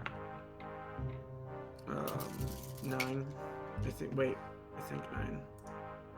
11. Yeah, 9. 9 and 11. So as you essentially are able to see the writing, you see that it is actually written in Elvish. Specifically, So it is Thordain. Fashion. Specifically, the Aluvina sect, which is the language of the High Elves. It is Thordain. No, he's wood elf. Thordain. And the man makes his way back to his seat. And with that, the next paper is put up for sale. I bid. I'm gonna I have see that she bids, okay. and I won't, because it's per sheet. For the sake of brevity, instead of going back and forth, Yuki, I'm going to have you make an influence skill check for me. Your result will determine how cheap you get this for. Oh. Nice. Influence, he said? Influence. 18. 18. Ooh. It was a dirty 15. You get it Plus for 30. 75 EC. Ooh. I'll take it. I'll take it. The next one I goes go up up for auction. And sign. You take this quill, and it is a blackened quill of a raven, and you sign your name in it. What language are you signing in? A language people can read. Okay. Can I do it in Everspeech. Can I do it in my own language? You could do it in Draken. Would they know anything about it? There's no way They of read knowing. it. All right, I'm gonna do it in the common language, so they're just like, "What is this So in nonsense?" Everspeech, you write Yuki Mistletoe, and that is taken and put to the back. The next one goes up for sale. Who's voting for this one? I am. Oh, Hey, Looks like Luxalia. make an influence skill check for me. come on, baby. Let's go. While I'm up on stage, can I sing a little bit to myself? 13. Yeah, you can absolutely sing. And I'm actually Yuki's actually gonna come down this way, and sing, and try to raise Luxalia's spirits with her song, Wow, thank you. and walk this way. Okay, so Sit. Walk this way. like, da-da-da-da-da-da, and I need you, da-da-da-da-da, and I miss you. Nice. What'd you get, Luxalia? I rolled a 13. 13. But what did your thing do for me? Anything? I don't know. I I'm was gonna hoping have you make something. a charm skill check for me, Yuki. Oh, I'm so charming. Hold up. I got good charm though. 7 plus 5 was that 12? 12. 12. You can add +1 to your roll. Ooh. Nice. 13. 13. You purchase this for 215 EC. Yeah, nice. Oh. Are you sure you want it? Yes. Oh, 100, so that would be 20 EP, right? That hurts. but it's And then Friday you the get- 13th today. 44, and then That should count for something. It's your Ugh. unlucky day. All right. Is anyone on deck in the chat with a hope they can get? Gonna need Oh, you're good, Zill. Dude, you're influential, aren't you? Yeah, but my dice rolls are crap. Well, hey. Luxalia, you sign with this quill, and Everspeech. you Common in tongue. Everspeech. Okay, cool. Yeah. And your papers are put in the back. You come down and you give Zill. No, just kidding. Inspire again. Nah, and you make your way, and then the last paper is put up for sale. And with that paddle, I'm gonna have you make an influence skill check. Come on, Zill. He's pretty Come on. influential. So. I am 20. Oh, Nice. Good roll. You Good, put yours Zilla's up immediately and stingy. with authority, and as you do so, And you look can everyone see else that in the everybody eye, around- daring them. Everybody around that seems to be doing. Some of them put their paddle up and then put it down. You glare them back down. You get yours for 50 easy. wow, he's Let's the richest go. one. He's the richest. I one. didn't know Luxalia is. Well, Well, maybe it's not also anymore right. after that, but No, I still got like 500. And with that, you make Yeah, your you way don't up want- to the front, and take the quill to sign, and a kind of like an interesting aroma begins to seep from this man in the mask. It's almost kind of like a perfume, and it feels familiar to you. You're unable to discern exactly who this individual is, but as you sign, you say Zill. And the man looks at the man looks at it and then looks at you and says, "Welcome to the ranks, Zill. Praise Burpletau." As he How come he didn't say that to me? because you're not wearing the wing he's got of the cape. Burpletau. yeah, he doesn't have the wing of their arch demon on their back. Well, little do they know, it's Oh. not a recreation.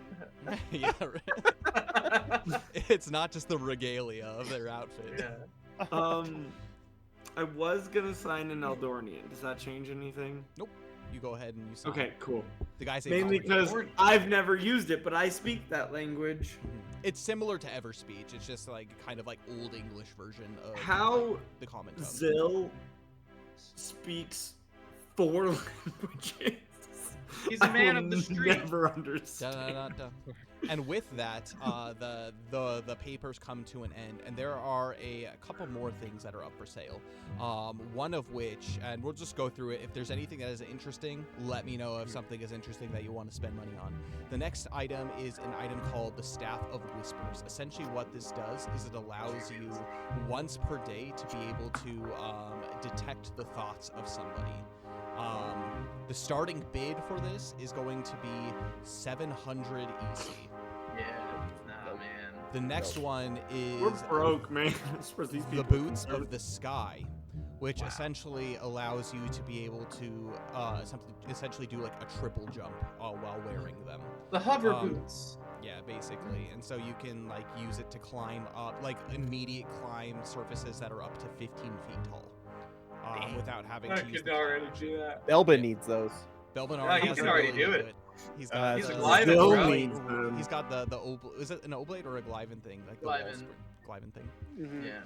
The next one is the Bracers of Endless Quiver, which essentially every time you expend an arrow, you roll a d16. On the roll of an 8+, you don't expend the used ammunition.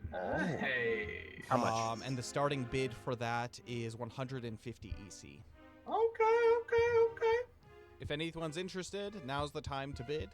If not, I don't use bow and arrow. That would be nice for Thordane if he was here, but you I know. alas. Maybe you could have Thordane pay me back. No, I'm joking. okay. It's good. It's good. And the next one is a potion. It's a very curious potion.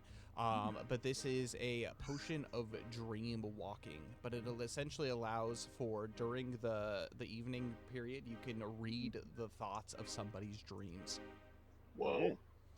And then the very second to last one is the tome that Luxalia was familiar with, and this is the tome.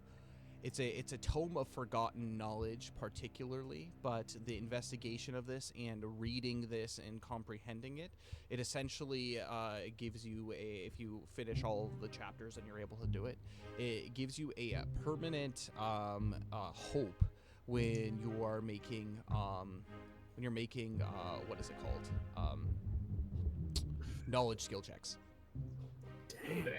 And the That's starting bid for this one is 1,800. We can't afford it. Nope. Guys, Nope. pool our money. Nope. We I can't don't afford even- it. Bill, you just gotta stare everyone down again. We still can't afford it. I thought our money pooled together was like. Well, we've each 17. spent a bunch. I only spent 200. I It spent was 75 17 before we spent anything. It was 17. Yeah. before we spent 100? everything. Yeah. 1700, and it's Yeah. starting at 1,000 something. 18. So- It's starting at 18. We can't. Before Oh, we spent anything, we couldn't afford it. Sorry, I didn't hear the 18 part. Okay. I heard the 1,000 part and was like, oh, we can do that. No. And now, we- after all this, since you guys can't afford it, I'm assuming you're not betting. And so, the next item that comes out is the jar, Credit? the jar of Yeah. ooze, and he brings us up to the front. And actually, Rollo Beaumont himself brings it up and stands beside the No, you desk. guys do. And the auctioneer says, "Now this is a curious instrument." Can I see who buys the book? Yes, actually. So I'm gonna have you make a focus skill check for me to determine which seat they return to. So it's not the guy right next to her. It might 14. be. She's just distracted. This man back here. Okay. Noted. But the auctioneer, he bangs his gavel and says, "And now for a final item of the night. What you see before you is an instrument of curious make. While it seems like simple slime, simple ooze, it exudes a limitless potential, as so we are told." And he nods over to Rollo. And Rollo, he speaks up and says, "Ladies and gentlemen, what I present before you is not mere monster parts, but it is in fact a catalyst of life and death. Huh. The purchase of this item will come with a ceremony to transform it into the ability to bring the dead back to life. Oh no. And within it, you will be granted the potential to dominate life and death itself." Oh. I don't want this to go Quiet. really see. Y'all, we have a piece of Burbitol with the cult of Burble. This is not gonna go good. Anyways, how expensive? Hey, Burkow isn't dead. He's destroyed. There's a difference. Maybe. That's true. The ceremony will commence at 3 a.m. this evening. Oh. Good to know. For those who are of the faint of heart, this may not be for you. Once you receive the powers that this brings, you will never be the same.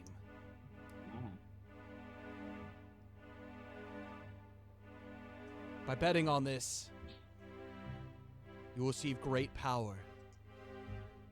But there's a great sacrifice that will be made too.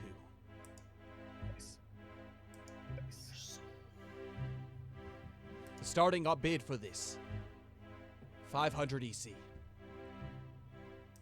Yuki just can't even afford it. I could pool it if we need to, but Do I recognize this as something like we once?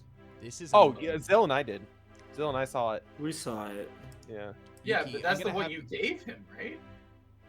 No. We didn't He give it to told him. me that this is the most valuable thing that I have, and it was just slime. Anyways, Yuki Oh. did what? Yuki. No, not Yuki. Luxalia. I'm gonna have you make a piety skill check for me. All right, let's go. Dang it. 10. What you see before you is simply a monster part. Right now, it is nothing. It's very, very not valuable. But the fact that this ceremony comes into mind something that you are actually familiar with, particularly of the rituals of the Glyvan people from back in the day. Not necessarily, you don't necessarily know exactly all that it entails, but what you do know is usually a ceremony in order to give something like this power, something so simple as slime, which is a conduit for essentially mana, or in the worst case scenarios, a void flow to be able to seep in. A specific ritual has to be placed, meaning that whatever this is going to be used as a vessel to be able to do that, and whoever consumes this vessel will be given the powers of whatever the rite that is performed on it will be, and it is more or less a permanent thing. In Glyvan history and Glyvan past, it has given people the ability to speak to plants. It has given people the ability to shapeshift. It has given people the ability to basically divine things that are not normally seen. And can I assume the moral implications of this are nefarious in nature? In the rite of the Alamnic faith, this is strictly against the rules. Yeah. This is something that the faithful should not partake in. It is a initial dive into the powers, even into the powers of essentially Malvish and the Void. Noted. Yeah. Okay, I will inform the party when I have a chance of this information. But I do have to dip out here, so I will let them know. Have a good night, everyone, and I will see you all next time. Farewell. See you, Cole. And See ya. with that, the offer still stands, starting at 500 EC. Max, should we? At the very least, just so no one crazy gets it. Theoretically, but it would take like everything we have. Well, only 500. Well, if it's more, we could at least do a Depends on starting the bid. influence check that you make. Yeah, it could. We could start it, and then we could, if it gets too crazy, because there was some Burbldow people here. Yeah, that's. I'll leave it up to Zill, because Yuki can't afford it right now, but she'd be willing. Neither to can Zill. I know, but she'd be willing to pool money. How much you got? After that 75, like 180,000. Because I got 400. Okay, we could, and then Luxalia's got a ton too. But, anyways, do you want to just do one bid on it? I think we go for it. All right, go ahead. I think like Zill's stingy, Skill check for me. but he is so stressed about the life and death while wearing a piece of a dead demon with demon Yeah. cult members. Like I think it overrules his stinginess. Yeah. Make an influence skill check for me, Zill. Oh, I believe in you. 10. 10. The final bid for this product is going to be a total of 925 EC. if you're That's willing to pay pricey. So that would. I don't remember what Luke. Well, okay. So Luxalia's got 117 EC and 44 EP. So we could buy 900? it. We could buy it. We could buy it. But we have to do the ritual. Do we? That's I what think they it's- said. The ritual would happen immediately. No, At it would be later in the evening. It would be at Oh, 3:30 right. p.m. But here's the thing: Details we are could to be Yes, yes, divulged yes.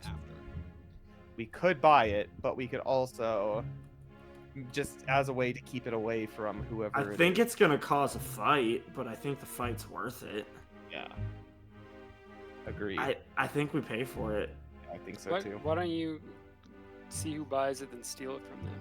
No, well, Belbin's not here. Like, get out I of don't here. want to risk that. I don't want to risk No. that. Get out of here. I mean, that would be the way to go, but let's buy it. Go ahead. I think we buy it. We have to. Zil, you raise your paddle for the final bid, and he goes 925. I said 925 going once, 925 going twice. Sold to the lovely gentleman up front. Come forward and claim your prize. I go up. As you do, Rolo Beaumont, he looks to you and he eyes you, and then he gives you a smirk and smiles and says, "Unlimited potential. Here, you earned it." As he hands the jar over to you, it is simple slime. It is simple ooze. It is kind of animated a little bit, as slime is. But you grab the jar and he says, "And with that, our auction has concluded. If each of you will come forward and pay for your items, we will go ahead and leave nice and peacefully. Remember, this night did not happen, but you," and he gestures to Zil, "stay. We have much to discuss." And with that, everybody comes forward, and one by one, they pay their money and they get their items and eventually depart. And as they depart, if any have weapons or anything extra, they essentially get them back as they leave. And they are excused in the opposite direction. However, Yuki, I'm going to have you make a wisdom skill check for me. 13. 13. Everyone empties out of here except for the three of you. A few people, though, don't leave out the doors. They are escorted down one of the entry holes as you look out, and they seem to vanish behind what looks to be a closet door. Yuki keeps that in mind. And actually, when she's getting her weapons, asks, "What's down there, if you don't mind me asking," to the lady handing back the weapons. She says, "Oh, nothing of your concern, just a private party." How do you get an invitation to such things? Did Zil notice if it was the burbled out people who went that way? Burbled out people did not go that way. Burbled out Okay. people went out I guess there's only the one. So the only people that are left are the three of you, Rolo Beaumont, and the auctioneer, essentially. Okay. The burbled out guy, he left out the front doors. They said, "Well, an invitation is an invitation. They were invited beforehand."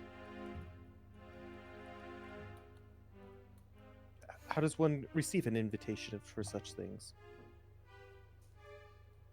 Well, typically those that are regular buyers tend to be invited to events such as this. I have heard that tonight's event is special, though. And so, many of the proprietors of this auction hall, this establishment, have been invited to this event. And as it is your first time, I think it'll be a couple more events that you would have to partake in to be invited to these events.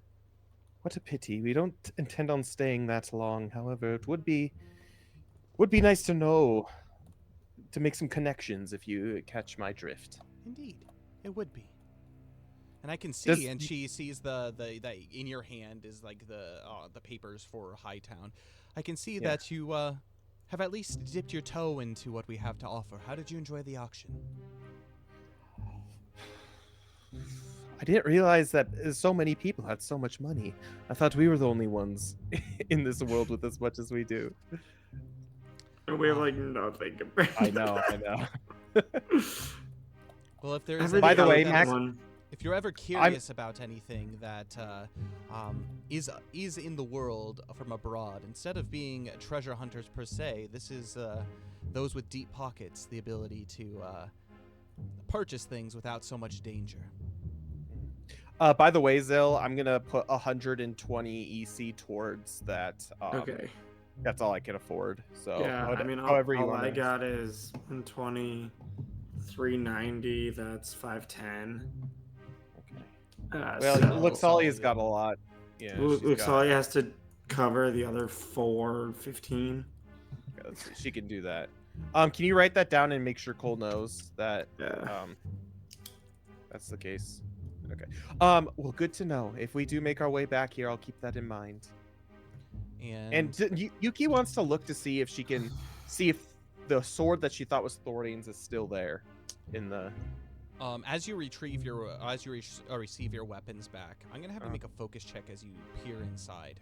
It's a private area, so it would be difficult to be able to see. Yeah, it's a dirty 16. Dirty 16. It is not. Yeah. Whoever owned It's not this there. weapon has departed. Okay. Yuki's like, okay, well, it must have just been my own imagination. Okay. Well, there you go.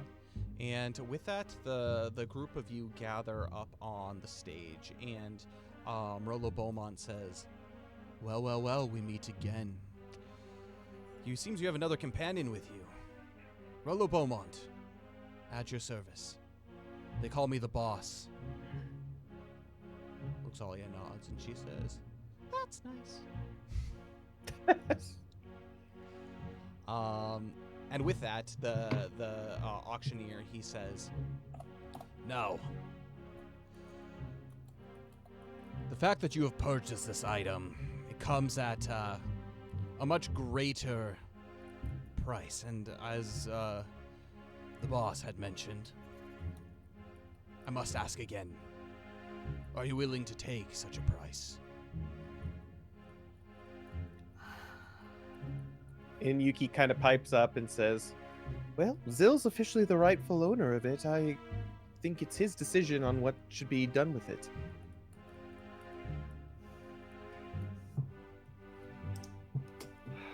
Gosh.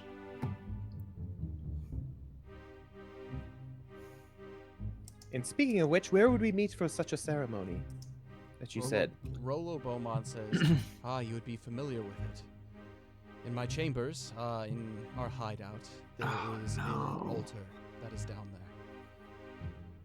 Essentially what it is going to entail, and as that happens, he is interrupted as a woman strides out from a back door onto the table. And she says, I will be the one conducting your ceremony. And she nods to you, and she gives each of you a gesture as she waits for you to return the gesture. Is it a recognizable gesture? It's basically just like a courteous bow, kind of. Gesture returned. Yeah, I guess. I mean, I see no reason not to. My name is Thulius. I have come here from far beyond to the south. The south. Does Yuki recognize her voice? Make a focus skill check for me. Well, I guess Folden Rock is farther north than I thought. Focus, you said? 14. This is the exact same voice you heard down on the beach. Oh gosh. No. All right, Yuki takes note of that. This is freaking Agnes? I don't know. No, it's not Agnes. It's the lady who got off the boat. The creep ass lady. As you essentially see her and examine her, you can tell that she is of Feshin Fey ancestry. But she looks a little bit different. Instead of kind of like the pale glistening skin that they have, she has almost kind of like this dark hue to her. Instead of like the typical like lighter or like dark like light brown, white, grayish hair, she has pure black hair. Her ears, they extend quite tall, and you see adorned upon her chest an amulet that hangs out. It is a silver amulet that shines, and it's lustrous and it glistens. Does it have any like icon sigils? A great serpent is etched upon this. Is it And recognized? I'm assuming Yuki would recognize this from the ship. Yes, it is essentially. Azaldoom. Yep, Azaldoom. The cult of Azaldoom. Azaldoom. Oh, good. Why are we coming to all the cults of things we fought? It's because this is where the dubious things are happening. My goodness. Oh my gosh. We haven't Okay. really fought a Zale Doom. That's not fair to say. You ran. We survived as Fair point. Well, Yuki keeps this all to herself, and is once we're in private, we'll share. And she says, and she continues to, she says, I think I must do my due diligence and explain exactly what is going to be happening at this ceremony. When you arrive, you will bring forth your specimen. I am one of the few in all of creation that has unlocked the secrets of this ritual. It's dangerous. It requires one, and she looks at Zill, with great fortitude to be able to endure the powers that will be. That I can handle. And if you are strong enough, you will become the master of life and death itself. A sacrifice has already been prepared. Oh gosh, it's It But will we gotta- It will require a number of lives. Oh my goodness. Life comes at a cost, and the power over it even more so. These are willing sacrifices. You need not feel Doubt. guilt. Doubt. Tell me. Do you agree to these terms? We will be there. Oh gosh. She nods as This is she gonna be looks to brutal. Rollo Beaumont and to the auctioneer, and she says, "Good then. I'm going to need my rest. If tonight's ceremony," and she smiles, "will be successful." And she Ooh. vanishes into the back room again. And Rollo Beaumont, he looks to you and says, 3:30 a.m. You know the place. Soot and Ash. We'll be waiting. Do we need the passcode this time? He looks at he sees the jar in your hands and he says, that will be more than enough. Oh, they're Mob leaving the jar boss to with mob us? boss. I just hope you look kindly upon what I have offered you when you do receive such power.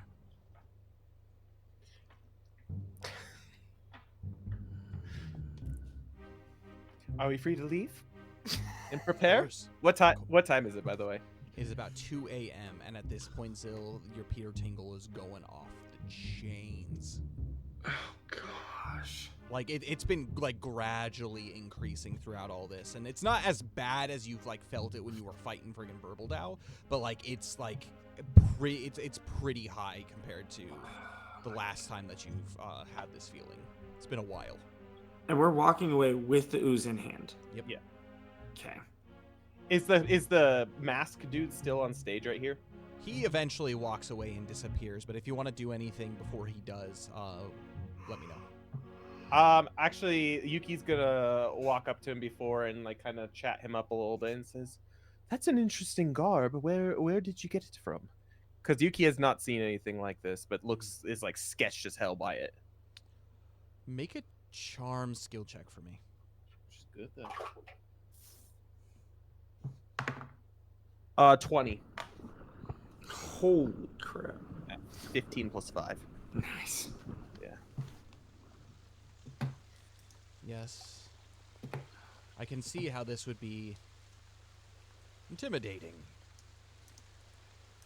This garb is that of my religious order.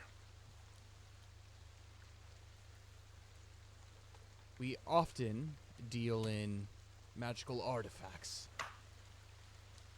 In fact, we thrive with magical artifacts.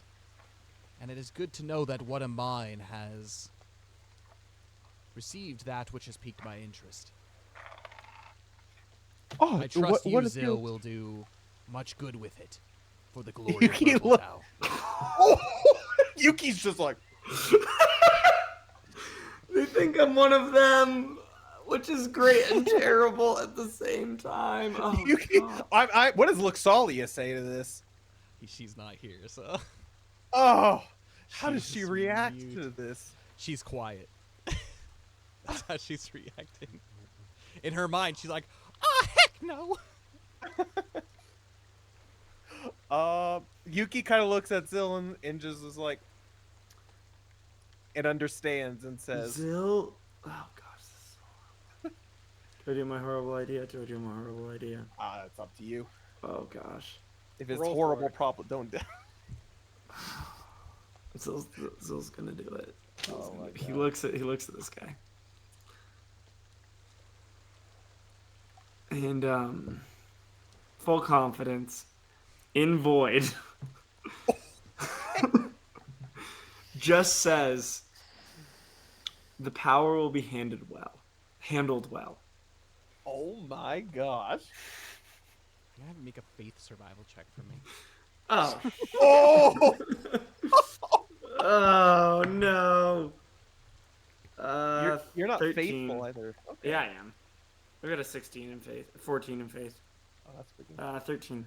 As you say that, these words leave your lips, and you can feel this energy well within inside of you. The feeling of the Zill tingle that you're feeling has finally entered within your body as it just travels through you and it leaves almost as soon as it comes, and it is an awful, terrible feeling. You gain 1 point of misery as you speak this. Oh. And he looks to you, and he nods, and he says,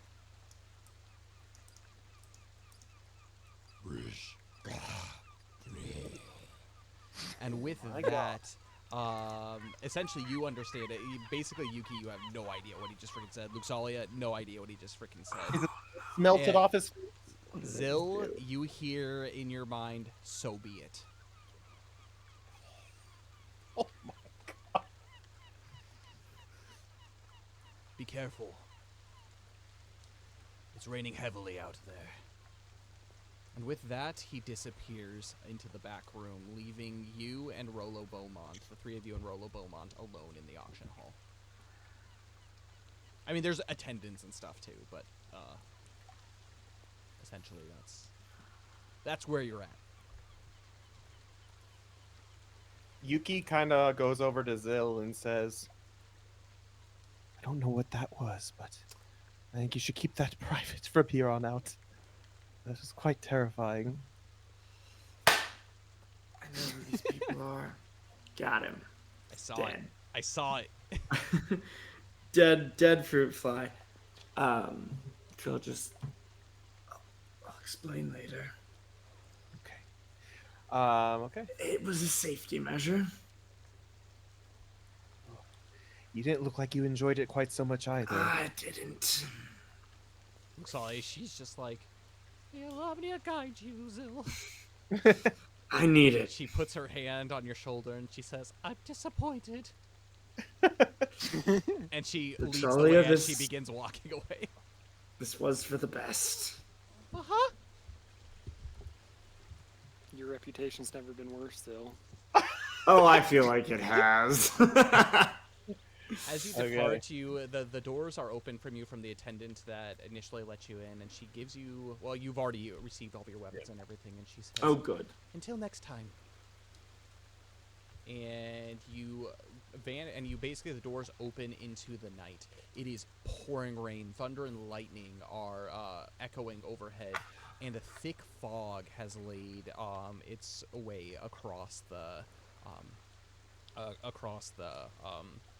ground and the sky and everything, cutting your vision quite immensely. And you hear shoutings off in the distance, which brings us back to Belbin. As you finish this conversation, this confession, as it were, with High Priest Godfried, he says to you,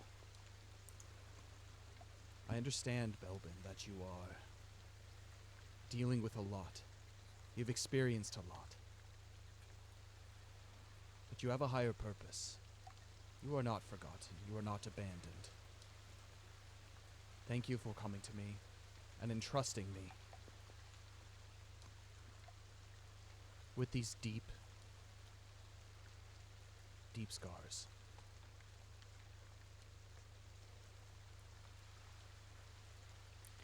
What time is it? Can like At this what's this point, timeline like? yep, at this point it's about 2:30, 2:45 a.m. Okay. So Is the everyone timelines else have kind of emerged at this point. right? Okay. Okay. And it's raining outside, like it's storming, Yes, just like and it the was for fog has rolled in too, and it's crazy. And if you remember from the last time, as you and Thordane escaped, you were being chased by the cult of Burbledau as well. Mhm. As of now, you are pretty safe. You don't hear any voices in the immediate vicinity either. It's been pretty quiet for about 15 to 20 minutes. Okay. High Priest Godfried, What can I do for you, son? are you gonna kick us out in this storm? Feel free to stay as long as you want. And he points up to the altar and he says, that is of the sacred. That is Lomnia's space. You can stay anywhere that you want. We have some chambers that I can set you up with. If you want to stay the night, feel free. But do know, beyond that veil is off limits. Got it. Thorian, what do you think? Thordane has been reading off in the corner.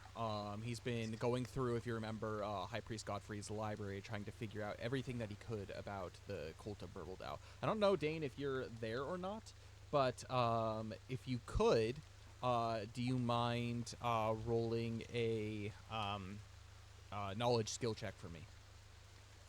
I don't know if he's here. Could be. Oh, he's here. Okay. Roll a knowledge skill check for me, please.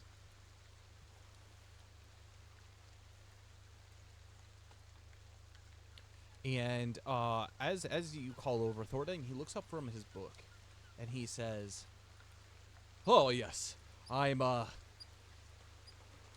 think a nice, well-deserved rest would be good for the two of us. It's been a long night for both of us, particularly for you. How do you feel? Woozy? Anything like that?" Yeah, how do I feel? Make a fortitude survival check for me. Spiritually, you feel rejuvenated. It's kind of a weird feeling, but physically, 20. Mm-hmm. You've recovered. Everything that you've gone through, it's almost as if you've forgotten that you've basically been drugged to the degree. And Thordane, he looks up from his book, and with that 14 that he rolled, he says, "I think I figured out quite a bit of information about the cult of Burbledau. It's curious, considering we banished Burbledau to the void. It seems like so long ago, like years back, but I guess it was only a couple of months ago. It would make sense that they would still be active, and probably searching for some kind of power to be able to take place. I think we dodged a bullet, or an arrow." Belbin, you Yeah. deserve some rest. And he walks over to you, and he pulls out what looks to be some kind of liqueur. "I nicked this from the man that we were on. Don't worry, I sniffed it, I tested it. It is completely fine. It looks like some kind of rejuvenation concoction for injuries of mind and spirit. If you wish to drink it, I don't think that there's anything wrong with it. I've done my science and due diligence to make sure that this is okay." Thank you, man of science. I think I'm done drinking for tonight. Maybe tomorrow. Indeed, indeed. I will make sure to keep this here. And he tucks it in the flask in his belt. He's like, "Now, to find my stuff. Do you feel like it's really quiet here?" And he looks like, kind of like back and forth. "It's peaceful. I can finally think clearly now." Yeah, I'm thinking I might want to go back out though and try to get our stuff. I don't know. That I'm feeling the 20. "All in due time, Belvin. In due time. But I will not stop you if you wish to go gallivanting, illegally, I will add, out into Hightown at night." Let me see. What is Beltman gonna do? He's going out. He's going out. You open Yeah, the he's going doors. You stand up, and High Priest Godfrey, he says, "If you do wish to return for the evening, I can see you are in a hurry. I'm sorry to hear that you've been robbed, and I give you my blessing that hopefully you find everything that you arrived on this island with. But don't lose hope. Can you, is there like a garage code or something that I can get back in here with if I need? Just simply knock, announce yourself. I will know that it's you. Alrighty. Godspeed, Godfried. May Alomnia Been guide waiting a you. month to say that. And with that, Thordane, he stands up and he puts the book back as he kind of trails a little bit behind you as you open the doors to this empty, barren streets. However, something doesn't feel right in the moment. I'm going to have you make a wisdom skill check for me, Belbin. Okay.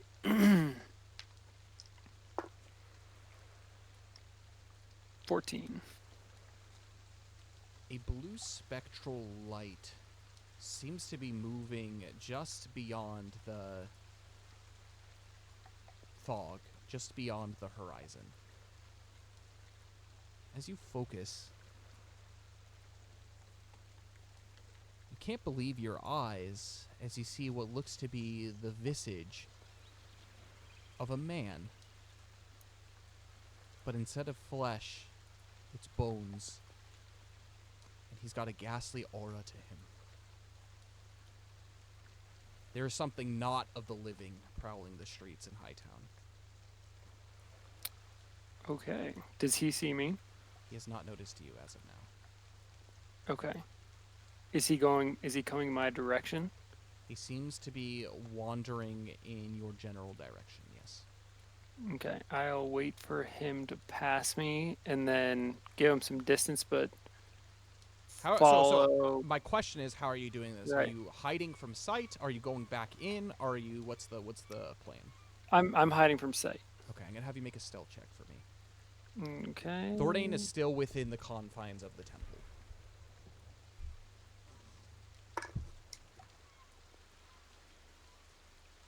And I'll give control of Thordane to you, Dane.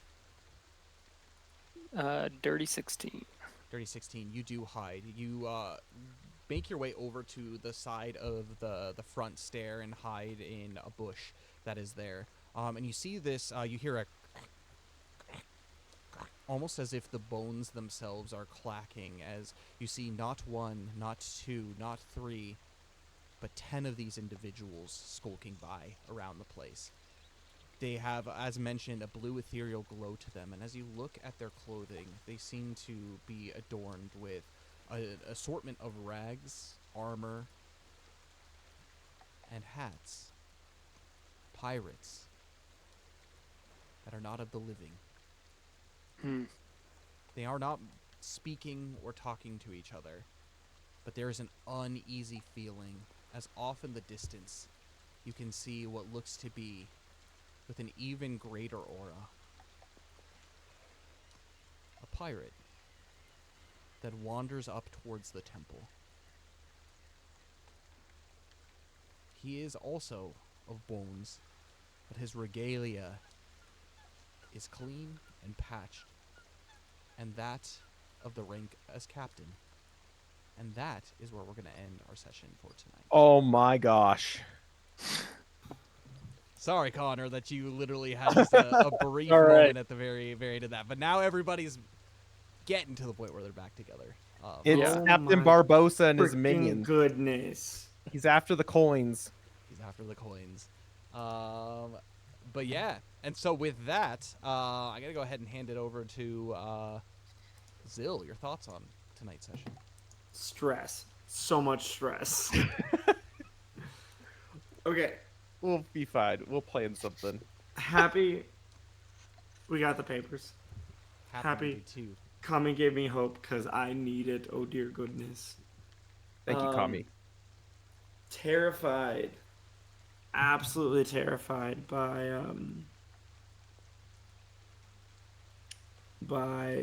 oh gosh, what is this? It's the battle map.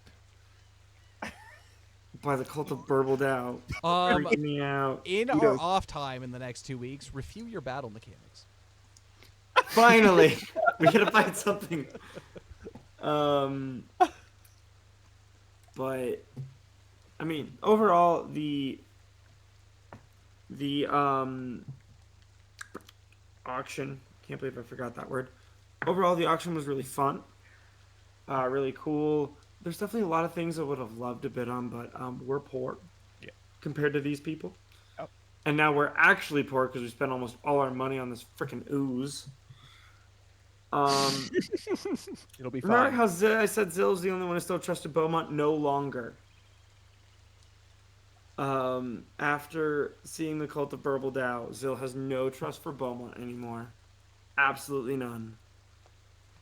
And Greedy Gus. That's what he like, is.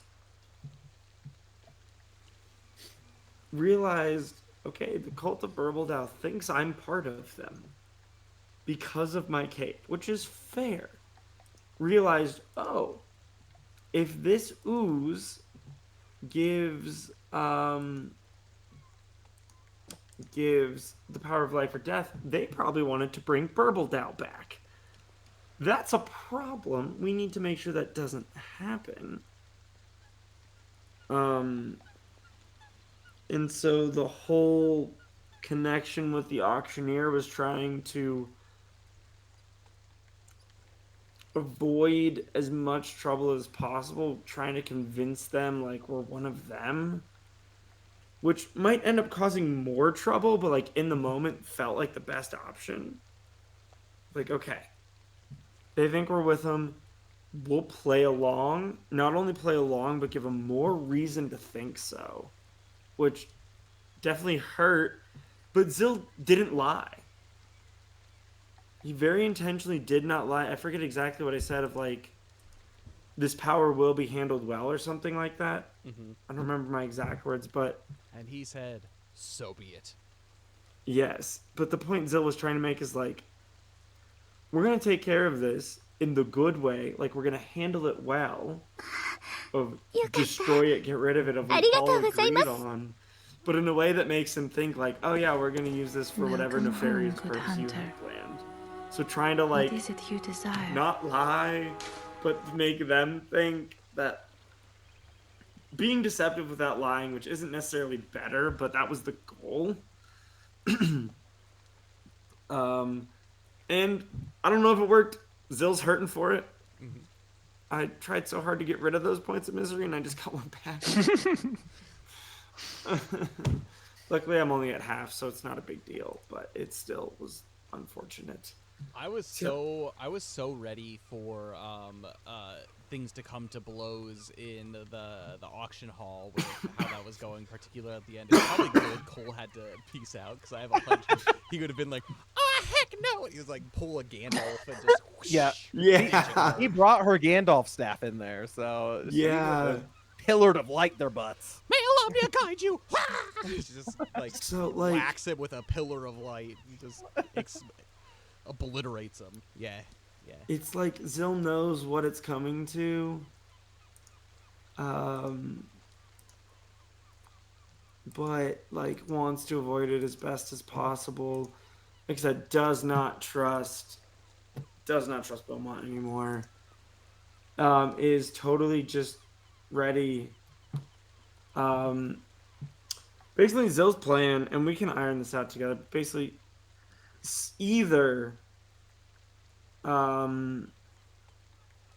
swap the ooze with something that's not it, like just dump it down the drain or something or whatever it'll take to destroy this, and bring an ooze-like thing, or in the middle of the ritual smash the glass and like let it just drain away, which will cause a fight. I am actually quite curious. So it was months ago that you guys. Do you remember that there were a couple of sessions between Folden Rock and the defeating of the Krikora? Do you remember the conversations that you were having with King Ferrand? No. I'll have to go back and rewatch. Speaking Okay. of which, There's they're all up on YouTube. There's a couple of notes within there that would be quite valuable. That would be a lot of use for you, all of you, in this situation. Things that have been brought up. Do you remember roughly what session? It was the one that was like right. It was literally the session right after you guys defeated the Hydra. I can look that up really quick. By the way, Raiders, thank you for the raid. We really appreciate it. We just finished our session. It was really good. Those of you who are unaware, this is not Dungeons and Dragons, but it's our original tabletop RPG called Everlast. So don't be confused. I mean, it's a tabletop RPG, but it's not out yet. It's actually coming to Kickstarter within the next year or so. So those of you who want to learn more about the world of Everlast, feel free to check out our YouTube channel. And we have them all up on YouTube, but also on our website, Fantasy Forge Studios. We have on our Fantasy Forge Studios website, we have a whole section for Everlast, which you can read a little bit about it. So if you guys are hyped for the new adventure and for the new tabletop RPG coming out, you guys get a first look into it. So thanks for the raid. We really appreciate it and hope your session was really good. Dane, I can thoughts look on at your session, on the session from your end? Really good. I mean, it's crazy the fact that we have already defeated the Archdemon Burbldow, yet his followers are still amok, even though we've killed their leader. I'm curious to see what that is. Like, how that even still works. Do they know that their leader is dead? Or is it just more of those things where they're just ultimately worshipping Malvish? Just a cult of Malvish, and just it's Burbldow. It just happens to be, what is Burbldow? He's the archdemon of what? Again, Of gluttony or greed. I think it's greed. I'll give you one. Yeah, second. I think it is greed. But either way, like it's crazy, and just the fact that even though we've already defeated their leader, we're having to deal with just the followers still. But it was really good. I mean, obviously working together this session with Zil and Luxalia was really interesting. Still need to find Princess Mila. Hopefully she's doing okay. But hopefully too, when it doesn't come to blows too much when it comes to Belbin and Thordane in the beginning of next session, and hopefully we can meet up at some point too. Because I'm assuming when we're trying to go find Mila, we're probably gonna be in the process of seeing these dudes too, which will be interesting. But either way, it should be interesting moving on to the next sessions. And Gluttony. yes, gluttony. Don't be gluttons, otherwise you're in Burbledow's hood right there. But yeah, no, it was really fun. I really enjoyed it, and just getting to learn more about the lore of the world, learning more about Folden Rock and the actual underbelly of Folden Rock and what's going on. And again, as Max said, I don't trust Rollo Beaumont or Beaumont? Rollo Beaumont.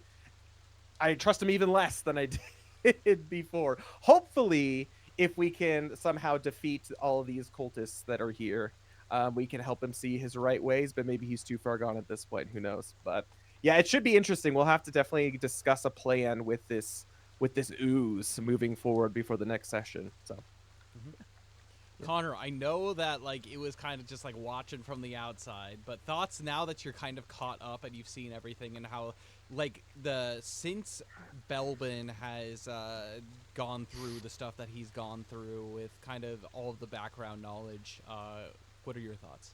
And your thoughts about like the end part here while Yeah, no, I think it was a good thing Belbin wasn't at the auction, because he would have tried to do some stuff that I don't think anyone else was game for.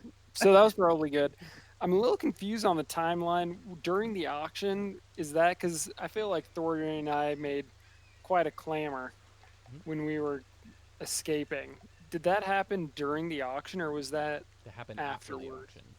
Okay, that makes sense. So then, yeah, I think that's pretty intense. Everything that happened at the auction, just listening to it, was pretty intense. I kind of regret going outside in this current state of the temple now that I see all the 10 skeleton guys coming out. But we'll see how it goes. I think I had to roll for it because I would have probably stayed in, but Bublin wanted to go outside, and he's got a mind of his own sometimes. So I rolled a Sometimes you just gotta 2. find your stuff, right? Yeah, I got it too. I felt like it was fairly safe, but we'll have How to could you see. sleep when you just know that your shark fin? Someone has my shark fin. Rotting shark fin. That's just disgusting at this point, I'm sure. Someone's gonna make I rotting shark fin soup out of it. there's actually quite a few things that I miss. I was looking through my inventory list, and I've got like Crumb's trinket from way long ago that Mm-hmm. I've never used. I've got faction rings from Shada and Nelgs. I've got all these like rare rubies and topaz and stuff like that. So I've got an Amios mask. So there's a ton of stuff that I want to get back, and I'm kind of afraid to play these Amos. guys without anything. When I was listening to the last session, there was a point, Max, where you said Amios and not Amos. Did I ruin it? Did I break it? I think you might have. No. Just a fun fact. That's it. It's Fine. over. Everlast ends here. I've ruined all- it. But yeah, I thought it was good. I thought it was interesting listening to you guys for the most part, and I jump in every now and again. But Yeah, next Yeah. session. Next session, we definitely will have a lot more focus on Belbin. The map is set for whatever you decide to do. Yeah. Whether that's confronting, whether that's sneaking, whether that's doing what you want to do, it is ready. Now you can start strategizing, as I'm sure Belbin's trying to figure out what the heck do I do at this point. So, mhm. yep. And yeah, if there's nothing else, Dane, do you want to go ahead and run through the spiel? Yeah, so we are done with streams for the week. So our next stream actually will be on Sunday evening. Again, if you're like Kyle and live in Japan or the eastern side of the world, it will be Monday morning. But Kyle will be continuing his playthrough of Final Fantasy 12. He just started it this past Oh, week, so it's you're not so too far good. behind. It's Yeah, so so good. it's the remaster, so there's a lot that's new compared to the original Final Fantasy 12. So feel free to stop by that. As far as next week as well, on Tuesday we will be playing some Adventures in Middle Earth, our Eriador Adventures, our Lord of the Rings themed Dungeons and Dragons campaign, which is really fun. So we are currently in the keep of the orc named Mogdred. Not Mogdred. More Mog. Mormog. There we go. He's the big evil guy that we're seeing. So we're trying to save some companions. So that's also going to be a really intense session. Come join us for that. That should be a grand old time. Kyle will, or then Cole will be continuing his playthrough of Paper Mario next week as well. If any of you are confused on those times, we do post it in the Discord. So feel free to join our Discord. And all of the times that you see are the times that your computers are set to. So if your time is set to if your computer sets to the time that you're living in, then the time that you'll see is the time that it will be. Is that confusing enough? I don't know. But yeah, check that out. Those are our streams for next week, so come join those. As far as other quick announcements, so we have some things coming up for Everlast. So look forward to that. As I had mentioned before, if you're curious about Everlast and the game of Everlast and you want to learn a little bit more about it, visit fantasyforge.com. It's our website actually, which is pretty sweet. That we have up and running. I think a lot of people forget that we actually do have a website and they just visit the Discord. Visit the website, especially if you want to learn a little bit more about Everlast. We're going to be updating that in the near future too, with some more fun initiatives coming for going forward, which is pretty sweet. But if you want to be able to support the creation of Everlast, there's a couple ways you can do that before the Kickstarter comes out. So as you can see, we have some amazing artwork here of Everlast, and that's kind of the thing that it takes time. And if we did do a Kickstarter and we were making the art during that Kickstarter, the Kickstarter would take forever. So we're actually looking for ways to be able to fund our art as we're moving forward. We're getting a lot done, and it's actually really cool. And there's a couple ways you can do it while still getting some sweet things in the meantime. So you could do Coffee of the Realm. It is our Everlast themed coffee. Yeah, Kyle's got him there on screen. They are our partnership with Roastify Coffee. We have 8 different blends, which include light blends all the way to dark blends, and we even have a Smells so decaf good. roast. Yeah, they're really good. They're delicious coffee, and they have exclusive artwork of Everlast. And they also, on the back of them, give a little bit of a description about each little city that they are. Actually, you might recognize the blue one, the dark blue one. It's actually the background behind me. My character, Mistletoe Yuki, is from this city called Flamongolet. This is And actually official artwork of Everlast.